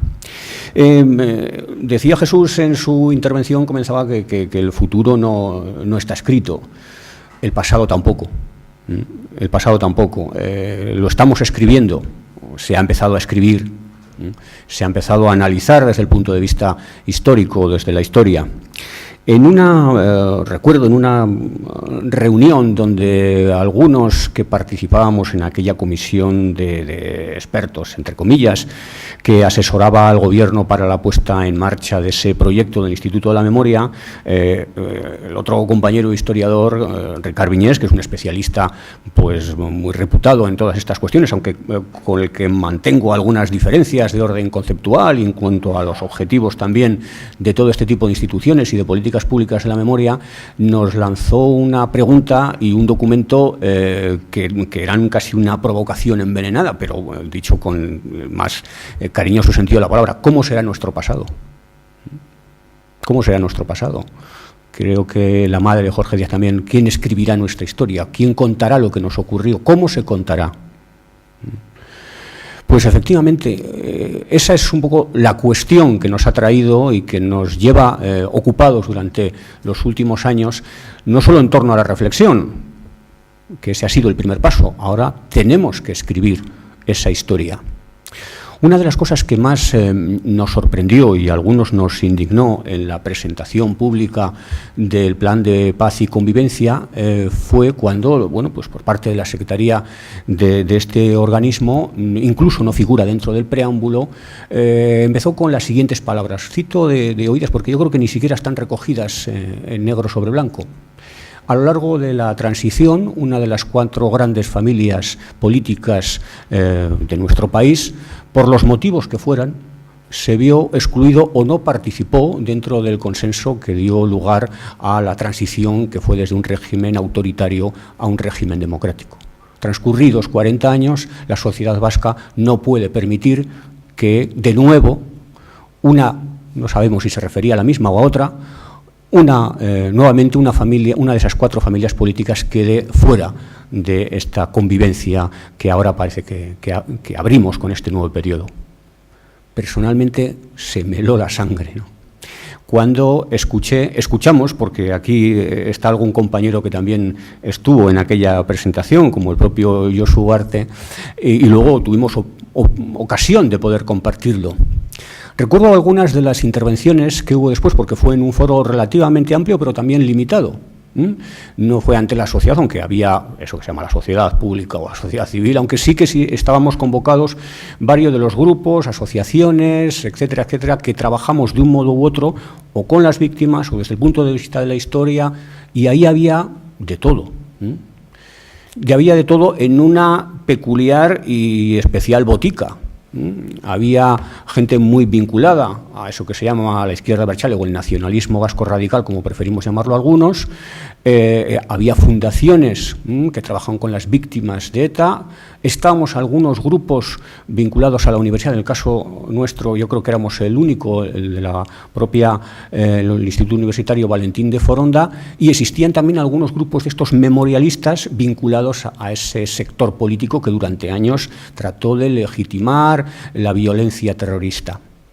Curiosamente, algunas de las intervenciones desde diferentes ámbitos coincidían en un punto común, en la exigencia de la reivindicación de lo que ha ocurrido, de la historia, de lo que explique por qué ha dado lugar a toda esta tragedia, pero desde dos ámbitos y con dos objetivos totalmente diferentes, ¿no? Josu Ugarte y yo mismo coincidíamos en dónde está la historia. Ni siquiera hemos sido capaces en esta gramática, como decía esta mañana Martín Alonso, de nombrar a las siglas que efectivamente se quedaron fuera. No solamente se quedaron fuera de ese consenso político, sino que hicieron todo lo posible por cargarse las instituciones democráticas, por legitimar lo que estaba ocurriendo. Ni siquiera se citaba. Desde el ámbito ese que, como digo, de grupos de carácter memorialista, trabajan en ese sentido con unos objetivos muy claros. Esta mañana mi compañero Raúl me ha pisado la cita, pero como es amigo no pasa nada. Incluso la situación esa donde Asier Arraiz hacía una presentación con unos maestros de ceremonias muy concretos, dotándose en un acto abiertamente político, restringido a Sortu, pero acompañados de pseudohistoriadores que dan legitimidad, en un acto, ya digo, muy cuidadosamente preparado, cosa que, por otra parte, las instituciones democráticas no tienen la preparación en este caso, y luego hablaré de las políticas públicas de la memoria y de aquellos aspectos que a mí me parece que cojean o donde no son capaces de dotarse de la historia y de los historiadores para defender incluso las instituciones democráticas. En este caso, la argumentación era también la misma, pero con un objetivo diferente. Habrá que explicar, porque todo esto necesita una explicación, porque hubo un conflicto político que sigue existiendo, un mismo argumento con dos objetivos totalmente diferentes. Uno el de explicar, precisamente, y el otro el de justificar. Bueno, pues yo creo que de aquellos polvos los lodos que han venido después, el plan de paz y convivencia, al que luego volveré a citar, adolece de una serie de carencias evidentes. La historia sigue sin estar presente dentro de todo ese plan, con un lenguaje que pues forma parte de una ingeniería política, me atrevo a decir, perfectamente calculada, donde no creo que pueda extrañarles que se les acuse en algunos casos de una clara equidistancia o de una ambigüedad muy calculada. Donde es donde por parte de los historiadores, o por lo menos de los historiadores que formamos parte del Instituto Valentín de Foronda, han venido nuestras críticas o nuestras alegaciones más fuertes y más, creo yo, que rigurosamente documentadas. Cuando hablamos de memoria, ¿de qué estamos hablando? O de memoria en el País Vasco. Esta mañana tanto el profesor Eduardo González Calleja como Martín Alonso, sobre todo en el caso de Eduardo, que además es historiador, o que es historiador, nos hablaba que efectivamente la tragedia a la que nos enfrentamos como sociedad contemporánea después de un proceso terrible de violencia política no es ni más ni menos que a la que se están enfrentando o se han enfrentado a lo largo del siglo XX y comienzos del XXI otras sociedades contemporáneas que han pasado por procesos igual o peor, ¿no? Guerras civiles, conflictos armados tremendos, verdaderas persecuciones, limpiezas étnicas. Podríamos citar muchos de los casos que se han citado esta mañana y sobre los que no volveré. Pero cuando hablamos de memoria, incluso de memoria histórica, ¿a qué nos estamos refiriendo? Y algunas de las cuestiones que yo plantearé es, ¿esa memoria sobre el País Vasco es historia del País Vasco? ¿Se quiere crear, por así decirlo, una memoria sin historia? Porque creo que estamos en eso, en crear una especie de memoria blanda, en palabras del profesor Luis Castells, o de memoria casi meliflua, donde pueda caber todo sin que nadie se sienta directamente aludido y donde todos nos podamos, de alguna manera, reencontrar. Otra de las palabras utilizadas, no reconciliar, ya se ha eliminado de ese plan de la convivencia, pero sí reencontrar, el reencuentro, ¿no? Parece ser ahora uno de esos nuevos términos que forman parte de esa gramática llena de pequeñas trampas. Probablemente algunas no sean deliberadas, pero otras creo que sí. Decía el profesor Santos Juliá, en el año 2006, cuando se estaba todavía elaborando el proyecto de ley que daría un año más tarde lugar a la Ley de Memoria Histórica, y creo que ponía acertadamente, como suele hacerlo siempre, además una persona muy crítica con todo el tema de la memoria histórica, ponía hacía algunas afirmaciones que yo creo que no estaría de más recordarlo para hablar o para saber de qué estamos hablando, en su opinión. Y decía: ¿qué es memoria o memoria histórica? ¿Es un tesoro perdido en algún naufragio? ¿Se puede recuperar? ¿Es un objeto sobre el que se deba legislar? ¿Es, puesto que siempre se habla de ella en singular, una y la misma para todo el mundo? ¿Sería imposible formular estas preguntas si memoria histórica fuera algo más que una metáfora para designar un relato sobre el pasado que, a diferencia de la historia, no está construido sobre el conocimiento, la búsqueda de la verdad, sino sobre la voluntad de honrar a una persona, proponer como modélica su conducta, reparar moralmente una injusticia?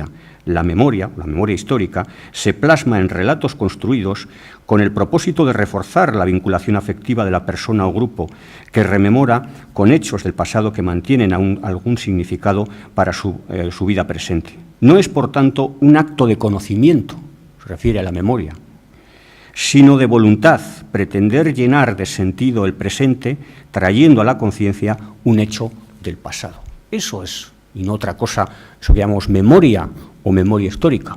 La historia sería esa voluntad de conocimiento, no de voluntad, es decir, ese conocimiento, esa construcción que se hace después de una investigación rigurosa, de la delimitación de un objeto de estudio, del estudio de las fuentes, de un estudio del estado de la cuestión, que establece una hipótesis de trabajo y que después de una larga elaboración establece una serie de conclusiones que se pueden expresar de una manera u otra en libros, en artículos, en productos incluso documentales, en películas, etc.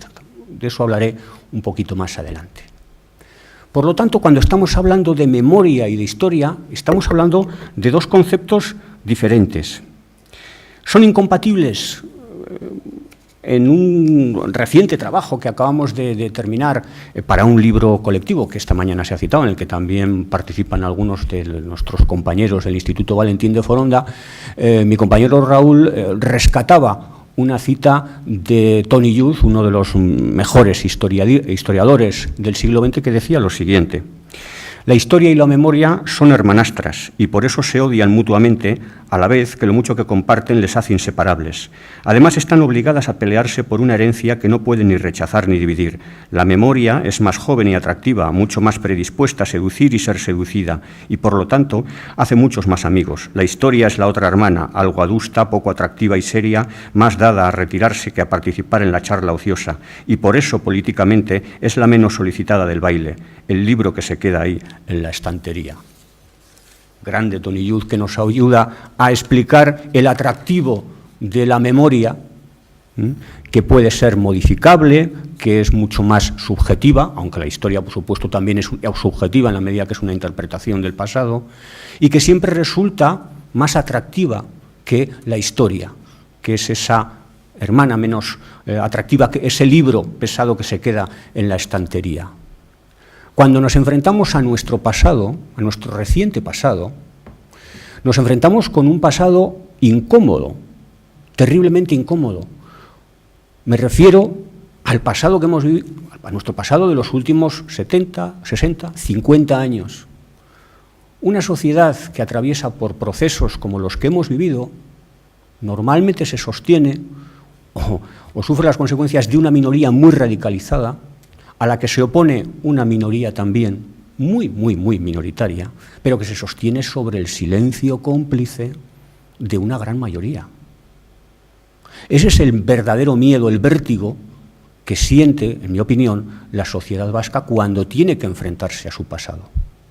Cuando tiene que enfrentarse al pasado del franquismo, donde todo el mundo parece que o fue antifranquista, pero cuando tiene que enfrentarse también y mirar a los ojos de sus hijos dentro de unas generaciones para decir, ¿dónde estaba usted allí? ¿Qué hacías tú cuando mataban a la gente, cuando la perseguían, ¿no?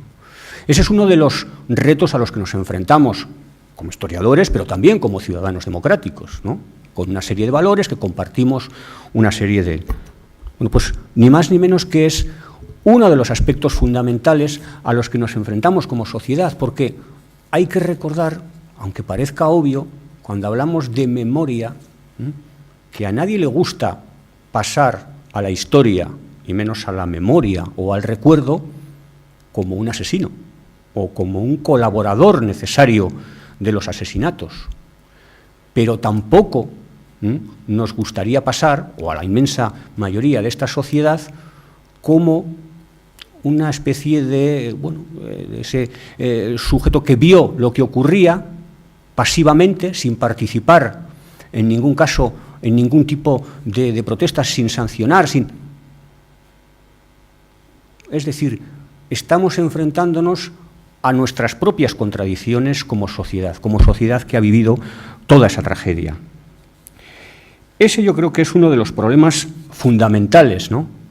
No es el único, desde luego, pero sí uno de los más, creo que de los más graves. Para eso está preparada perfectamente, o yo creo que hay un plan deliberadamente preparado por parte de todo ese sector que durante muchos años transigió con la violencia, la apoyó o la aplaudió incluso. Para ello se han dotado de sus medios, para ello se han dotado incluso de sus estructuras, de sus escenarios, de sus propias publicaciones, de sus cadenas de distribución, y el resto queda al margen. En el artículo que esta mañana citaba Martín Alonso y en otro que posteriormente aparece publicado también en el propio libro que nos ha comentado Antonio Rivera, Construyendo Memorias, e incluso en algunas otras colaboraciones que aparecerán próximamente, tanto el propio Antonio como Luis Castells, como Fernando Molina o como Raúl y yo mismo, precisamente analizamos esa cuestión. ¿Cómo está tratando un tipo de literatura militante, que yo nunca me atrevería a llamar historia o historiografía seria, todo ese tipo de cuestión? Se comentaba esta mañana, lo que hace falta es recrear toda esa teoría del conflicto. Martín Alonso se refería a esas escenas que se popularizaron a principios de los años 90, donde el rey Lazar aparecía en Kosovo con la cabeza cortada. Ayer, precisamente, en clase yo ponía unas escenas de un documental fantástico de la BBC, sobre cómo se fue creando todo ese mito, recreando para justificar lo que había ocurrido. Aquí no necesitamos irnos al siglo XIV, pero podemos irnos al XV o al XVI. O podemos ir a 1839, o podemos ir, si se quiere, a 1936, o mejor aún, al bombardeo de Guernica, que supone la concreción más clara de lo que algunos han llamado el genocidio vasco, el holocausto, etcétera, etcétera. Ya tenemos el argumento, no es un argumento desde luego novedoso, pero cobra una intensidad y un sentido mayor a partir precisamente del anuncio del cese definitivo, entre comillas, de las armas en 2011. A partir de ahí se puede decir, no les bastó Guernica, en una solución sin continuidad, donde da igual que sea la dictadura, la transición, la democracia, se establece un relato sobre todo ese tipo de atrocidades y de supuestos agresiones que hemos sufrido. En el artículo que citaba antes Antonio sobre las víctimas, que se va a publicar, se explica, yo creo que perfectamente, cómo está descrito, ¿no?, todo ese proceso. Ahí es donde yo creo que los historiadores y la historia, no tanto la memoria, Yo creo que siempre los historiadores, bueno, es lógico, estamos más dotados para estudiar, analizar y difundir la historia que para gestionar la memoria, donde tenemos muchos más problemas, donde no manejamos probablemente todos los hilos y todos los mecanismos, donde hay otros que probablemente lo hagan mejor, y luego hablaré de algunas actuaciones concretas que creo que se pueden hacer. Algunas directamente necesitan de la participación de las instituciones, en eso que llamamos las políticas públicas de la memoria, pero otras tendremos que hacerlas con o sin ayuda de esas instituciones públicas. Nos costará más tiempo sin la ayuda de las instituciones, pero tendremos que hacerla de algún modo, cueste lo que cueste. ¿Qué se debe recoger en esa memoria? Yo hablaría aquí ya de en esa historia reciente, en esa especie de totum revolutum, donde se pretende hacer, y sin solución de continuidad, una memoria de la violencia política prácticamente desde la Guerra Civil hasta nuestros días. ¿Dónde debemos poner el límite? Es decir, ¿existe un límite cronológico? ¿Existe un límite que se pueda periodizar? Nosotros consideramos que efectivamente están muy claras los contextos, ¿no? Pero si en el plan de paz no había contextos, si en esta memoria que se nos está vendiendo, entre comillas, no la hay, nosotros creo que tenemos el deber de difundir precisamente y explicar esos contextos. En una de las aportaciones que aparecen en el proyecto para el Instituto de la Memoria, recuerdo porque además fue una aportación nuestra que se trasladó desde el propio instituto, se trataba precisamente de diferenciar. Es decir, se quiere montar esta institución, pero ojo, una cosa fue la guerra civil y la represión en caliente, por así decirlo, de la posguerra franquista, otra cosa ha sido la represión posterior, con los diferentes mecanismos de represión que ha habido, desde leyes explícitamente diseñadas o promulgadas para esa represión, con mecanismos como puede ser el Tribunal de Orden Público o los estados de excepción, etcétera, etcétera. Y otra cosa es la violencia del tardofranquismo y otra cosa es la violencia de la primera transición política. Mezclar todo ese tipo de procesos sin contextualizarlo, sin hablar de las diferencias que existen, nos puede llevar a todo este mare magnum de confusión, que yo creo que en manos o en determinadas manos puede ser verdaderamente uno de los argumentos que sirvan para perpetuar la teoría del famoso conflicto. ¿Cómo se debe recoger esa memoria o cómo debe ser esa memoria? Se habla de una memoria, probablemente una memoria hegemónica sea algo inalcanzable. Memorias compartidas, memorias inclusivas. También tendríamos que explicar qué es eso de la memoria inclusiva. Un texto que, bueno, tiene ya algunos años, pero que igual tendremos que volver sobre él y ver qué límites tiene ese concepto que en su momento se acuñó de memoria inclusiva, porque quizás ahora cobra otro sentido. Para los historiadores, el mismo documento puede tener un sentido en una determinada época, pero su lectura o su relectura en el presente puede tener otra. Lo estamos viendo, ya digo, con el plano, con el proyecto del Instituto de la Memoria, pero también con algunos de los documentos que se elaboraron ya hace algunos años. ¿Para qué se debe recoger esa memoria y, sobre todo, qué lugar deben de ocupar, en este sentido, las víctimas de la violencia política y más expresamente las víctimas del terrorismo?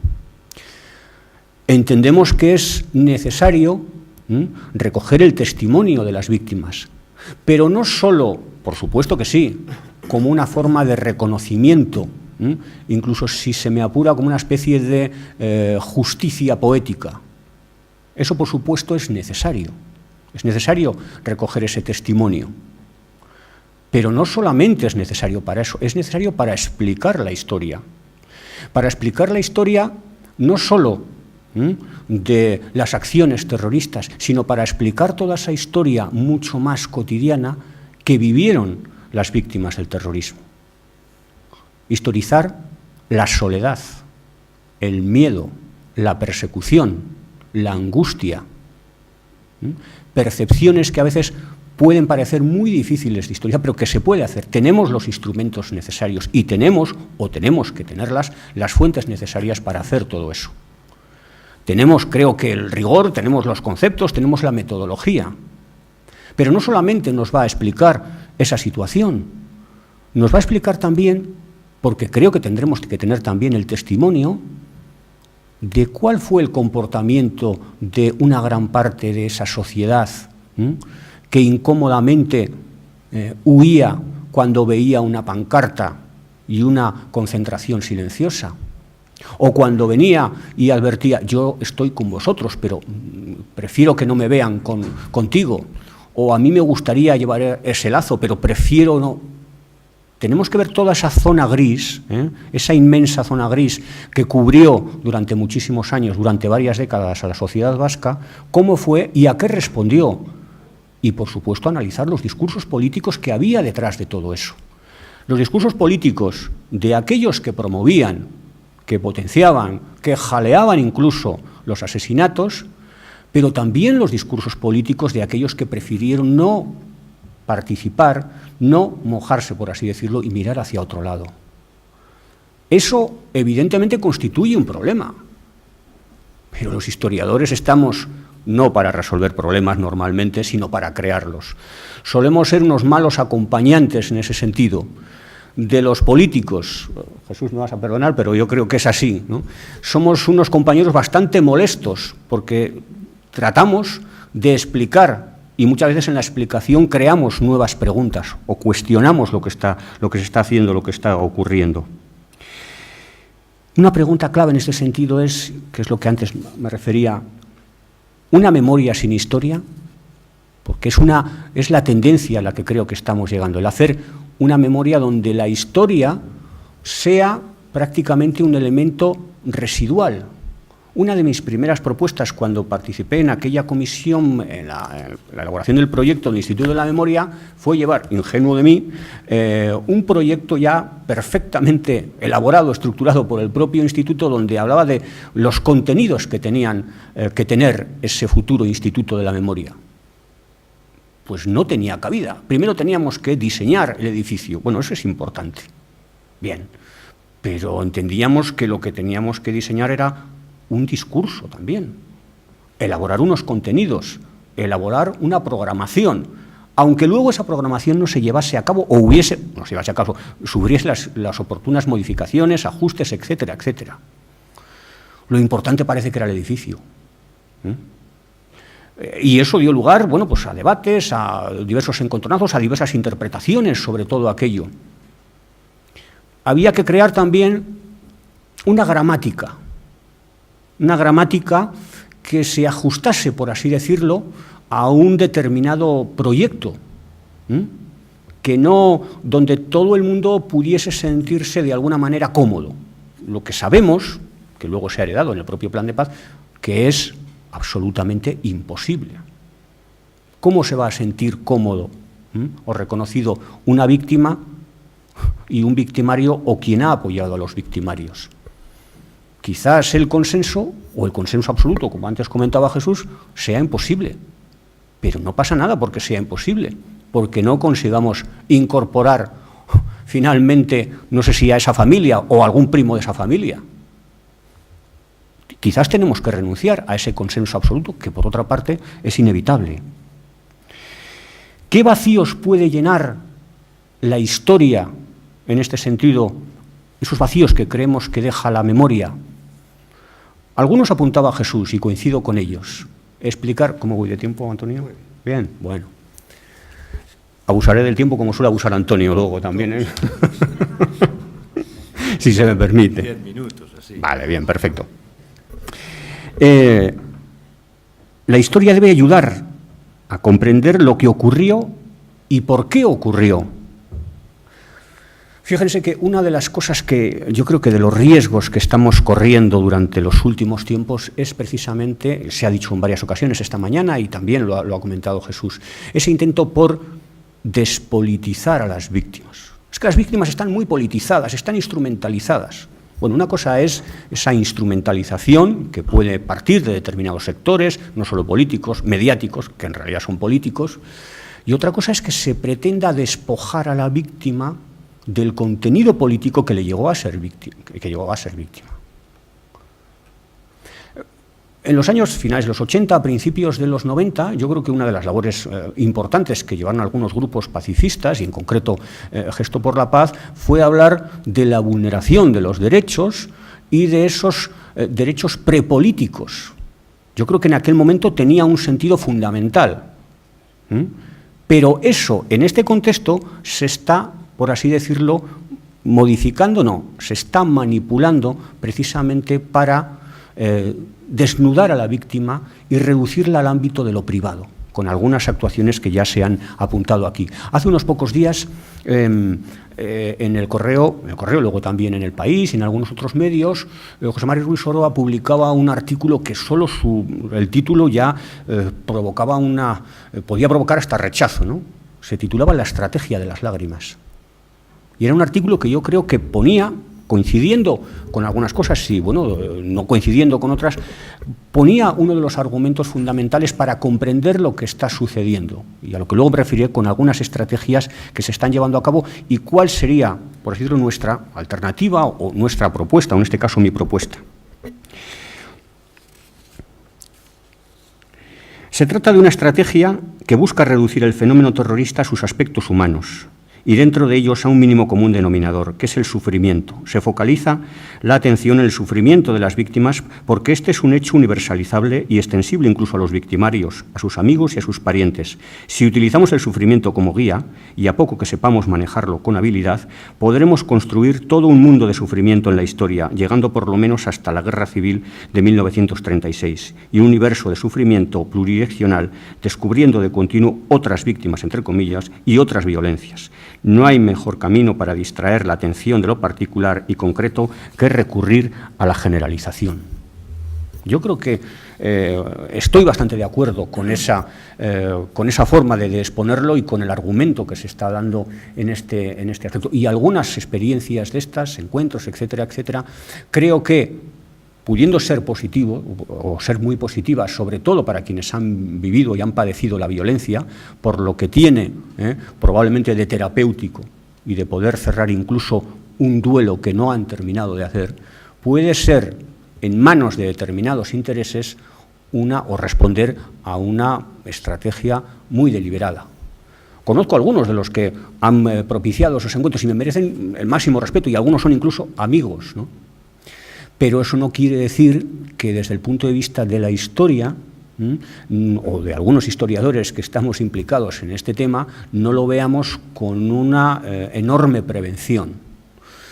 Porque tanto derecho tienen ese grupo a reunirse y a expresar ese encuentro, como otros muchas que no van a participar ahí o incluso que reniegan de ello. Parece que estamos utilizando también una serie de víctimas.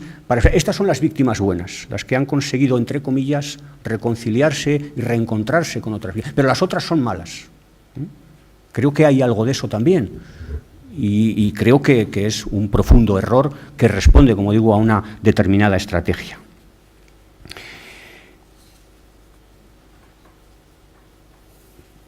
En cualquier caso, como digo, este tipo de...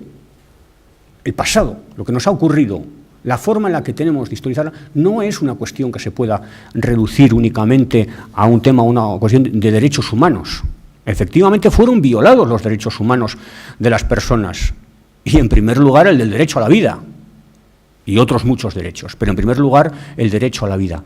Pero, como digo, no solamente es una cuestión de derechos humanos, porque apelando a la cuestión de los derechos humanos se puede hacer una lectura bastante perversa de lo que se está pretendiendo.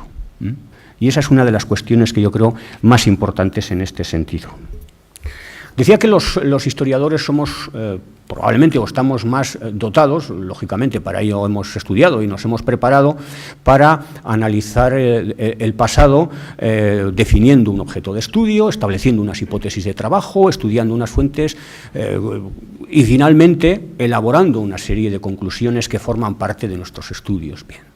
Probablemente para la gestión de la memoria es donde carecemos de esos recursos y nos manejamos con mayores dificultades. Para eso precisamente están las instituciones públicas, o deberían de estar. ¿Qué ocurre? Pues que en estos momentos nos encontramos con una determinada política por parte de las instituciones públicas o de quien las detenta, pero no solamente dentro del gobierno vasco, donde puede haber cosas discutibles, cosas menos discutibles. Es que tenemos que tener en cuenta que las instituciones más cercanas al ciudadano, que son los ayuntamientos, aproximadamente puede haber un 80% de los ayuntamientos que están en manos de Bildu. Y una diputación, que gestionan recursos públicos, que establecen políticas de la memoria, incluso en los ámbitos locales, que pueden decidir qué elementos son memorizables y qué elementos no, o qué sucesos, o qué lugares, etcétera, etcétera. Y esto es uno de los factores que, sin duda alguna, están comprometiendo esa política pública de la memoria. Algunos de esos elementos o ejemplos prácticos de las políticas públicas de la memoria se han citado aquí. Todo ese ejercicio de conmemoraciones, de días de la memoria, por cierto, que creo que hubo alguno últimamente bastante lamentable. La celebración del Día de la Memoria en la Universidad Pública del País Vasco, en Leioa, un domingo lloviendo, pues no deja de ser una anécdota, pero una anécdota bien clarificadora de cuál es la proyección que se le quiere dar a eso. Otra cosa es hacer un Día de la Memoria en la universidad, en un día lectivo, en un aula o en un espacio público, pero hacerlo un domingo de tapadillo, sinceramente me pareció un despropósito. Esa es una forma de, en mi opinión, de mala gestión de la memoria pública, es decir, de cómo se pueden hacer las cosas con un tremendo error. El plan de convivencia, nosotros presentamos unas alegaciones, también la Fundación presentó sus propias alegaciones, partidos políticos, algún sindicato, particulares, etcétera, etcétera. Nuestra posición era algunas de las cosas, ya las he expuesto aquí, que todo eso, primero, en primer lugar, había una crítica general al propio documento por la utilización y por la ambigüedad desde la gramática hasta los objetivos.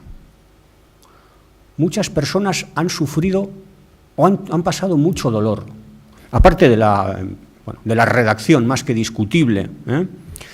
Es un texto que está lleno de pronombres, pero con muy pocos sustantivos. Esto, aquello, prácticamente no se citan a quien entendemos nosotros que se pueden citar. A partir de ese planteamiento y de esa falta de rigor histórico, ya lo decía con el ejemplo este de a lo largo de la transición hubo una de las familias que creo que subyace en toda la, entre comillas, filosofía del documento, podemos esperarnos todo lo demás. Políticas públicas de la memoria donde la historia tendría que estar presente. Yo creo que, por ejemplo, en toda esa presentación de los testimonios de víctimas en las aulas. Eso yo creo que ha funcionado a medias. Pero seamos realistas. Alguna persona que creo que ha intervenido también en ello puede dar, que está presente en la sala, puede dar algún dato. Pero ¿qué alcance ha tenido? ¿Cuántos colegios existen en el País Vasco? ¿En cuántos se han presentado testimonios de víctimas? Se lo voy a decir, en 8. En 8. Con una recepción positiva en cierta medida, pero en 8. ¿Qué va a ocurrir a partir de ahora? ¿Y cuáles son los contenidos, el mensaje que previamente son personas seleccionadas, que tienen que cumplir un tipo de requisitos? Yo creo que en esa misma selección creo que ya interviene pues un tipo de criterios que puede ser más que discutible. Pero ojo, ¿se habla previamente a los chavales y a las chavalas de historia? Porque allí nos puede aparecer una persona que ha sufrido un atentado terrorista, de ETA, del GAL, que ha sufrido... Pero se habla de lo que es, de lo que ha sido, de cómo se produjo... Si vamos a los planes de estudio y al diseño curricular, tanto de la ESO como de bachillerato, yo creo que encontramos una enorme carencia de material para explicar. Muchos de los profesores evitan pronunciarse o incluso evitan dar algún tipo de temas, y lo conocemos porque tenemos contacto directo con profesores de bachillerato y de la ESO. Quizás tenemos que comenzar a explicarles, por ejemplo, en el tema de la transición se habla de violencia, no se habla de ETA. Si hay algún profesor que me corrija, porque igual en algún caso sí se habla directamente de ETA. Pero hoy mismo, hablando con un profesor y con un representante sindical precisamente de una de las secciones de educación, me decía, es un contenido mínimo, que está luego a la libre interpretación o a la disponibilidad del propio profesor. ¿Cuántos materiales, unidades didácticas hay sobre el franquismo y la transición? Hace 3 años, en la Fundación José Unanue de Comisiones Obreras, en la que colaboro como asesor histórica, por ejemplo, presentamos a Educación, al Departamento de Educación, una unidad didáctica sobre el movimiento obrero en el franquismo. No había nada, absolutamente nada, que explicase lo que eran el sindicato vertical, lo que eran las huelgas, lo que fue la cultura democrática. No existía ese material. ¿Existe un material dentro de la historia o de la historia contemporánea que hable de lo que han sido la violencia política de las organizaciones? No. Bueno, pues quizás también los historiadores no solamente tenemos que hacer congresos de especialistas, libros sesudos, sino bajar a ras de tierra, ponernos en mono de trabajo, que es muy costoso, y elaborar unidades didácticas para esos niveles, con un lenguaje apropiado, con una contextualización apropiada. Es decir, ese tipo de trabajo también es necesario y creo que no se está haciendo, salvo en muy contadas y honrosas excepciones. Medios de comunicación. Se ha hablado esta mañana precisamente de algunos de los problemas que surgieron cuando la directora general de ITV, bueno, pues dijo que no se había tratado el tema de ETA porque era un tema que dividía o algo así, o incomodaba. Voy a poner un ejemplo, en el que además participamos algunos de los historiadores que estamos presentes y estamos vinculados al Instituto Valentín de Foronda. Hace 3 años se nos encarga por parte de ETV, a través de una productora, una historia de la transición política en el País Vasco, transición y democracia, dirigida por uno de los historiadores más prestigiosos con los que contamos, Juan Pablo Fusi, y que reúne a una serie de historiadores de la UPV, también de la Universidad de Navarra, para poner en marcha esa serie. De la serie sale un producto, yo creo que muy estimable, con una producción incluso de lujo en algunos aspectos, de la que se emiten los primeros 13 capítulos, hasta el año 82. Pero se graban otros, no recuerdo si eran 10 o 12 capítulos más, que llegaban hasta la actualidad. ¿Dónde está esa serie? Se pagó a los guionistas, nosotros fuimos guionistas, tampoco nos hicimos ricos. Se pagó a la productora, me imagino que generosamente. Pero ni el anterior gabinete socialista, que creo yo que tendría que haber puesto, haber dado un golpe sobre la mesa, ni el director general de ITV fueron capaces de poner en marcha la segunda serie. Es decir, se está filmada, está grabada, está pagada, pero no la van a dar nunca, me temo. Ni, por supuesto, tuvieron valor los anteriores, ni creo que van a ver lo políticamente correcto los nuevos. Había otra serie en marcha, una sobre la historia de la guerra civil en el País Vasco, que ya ni siquiera se llegaron a escribir los guiones. Bueno, pues es uno de los factores que creo que tenemos muchas veces que contar, cómo ocurren estas cosas por dentro. Otro aspecto que yo creo que tendríamos que contar, o sobre el que tendríamos que reflexionar, antes he comentado algo, es sobre esos encuentros, ¿no? A mí me parecen personalmente muy respetables, y ya digo que conozco gente que los ha propiciado con muchísimo desgaste personal, se han llevado además, voy terminando, Antonio, con una discreción que me parece encomiable y que si han servido, si siguen sirviendo para las personas que han sufrido y que han sido víctimas del terrorismo, me parece que pueden ser tremendamente positivos. Pero ojo que también hay un peligro en este sentido, es decir, reducirlo todo a una especie de psicologización del dolor y del terrorismo. Es decir, se habla de la victimización a la que se ha producido, nos han despojado de nuestros familiares, nos han despojado de nuestros derechos, pero solamente vamos a hablar de ese dolor. Con ese mismo objeto se podría poner, pues no lo sé, o lo mismo que en las escuelas, llevar a las víctimas de los accidentes de tráfico o de la violencia machista. Pero habrá que hablar del contexto que propició todo eso, tanto aquí como en la comparecencia o de las víctimas en los centros escolares. Y por último me gustaría concluir con un aspecto que a mí me parece fundamental, que se lo hemos trasladado al propio Gobierno vasco, fundamental y podría decir que hasta que puede resultar escandaloso. En ese Instituto de la Memoria, cuando se inaugure o cuando se abra, se dotará del edificio que sea. Probablemente ya no sea nada de lo que teníamos previsto y será una sala en un determinado lugar o en un espacio muy concreto.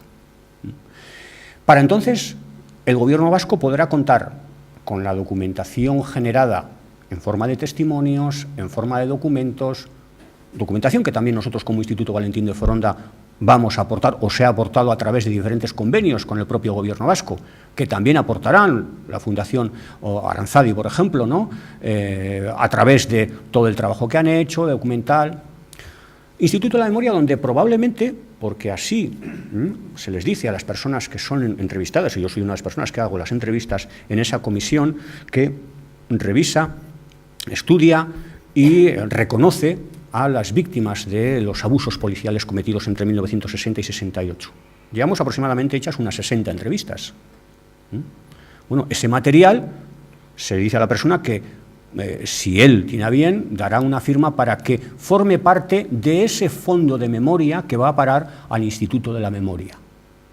De tal modo que cuando eso se ponga en marcha, vamos a tener esos dos importantes aportes documentales, pero no va a haber testimonios de víctimas del terrorismo. Ahora, a día de hoy.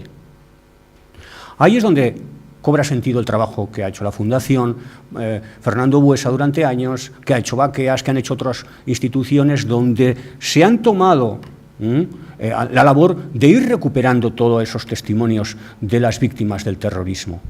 Pero no ha sido algo promovido, aunque haya contado con ayudas institucionales desde las instituciones. No ha sido.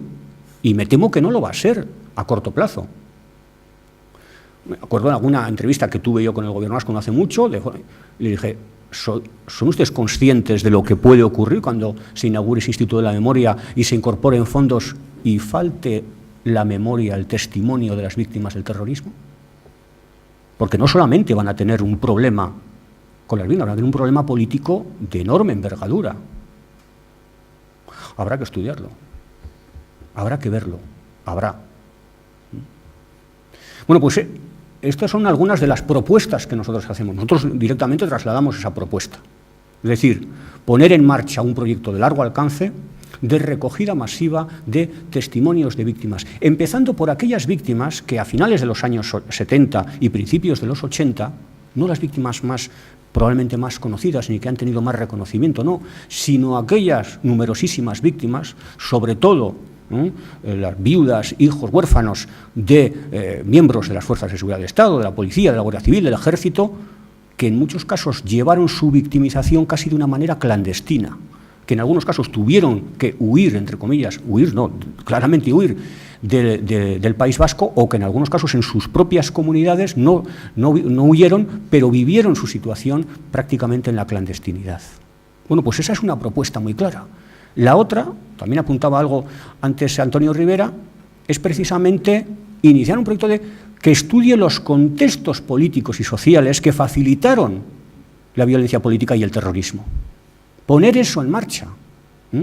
Memoria sí, pero en mi opinión, sobre todo, historia.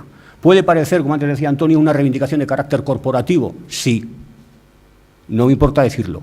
No quiere decir con eso que reivindiquemos para nosotros, que seamos fulano, mengano, no, pero que tienen que ser la historia y los historiadores quienes hagan ese tipo de labor, sí, porque si no, nos la van a hacer y ahí sí que van a escribir nuestro pasado. Y sabemos cómo se va a escribir. Bueno, pues muchísimas gracias, creo que sí que me he pasado un poco del tiempo.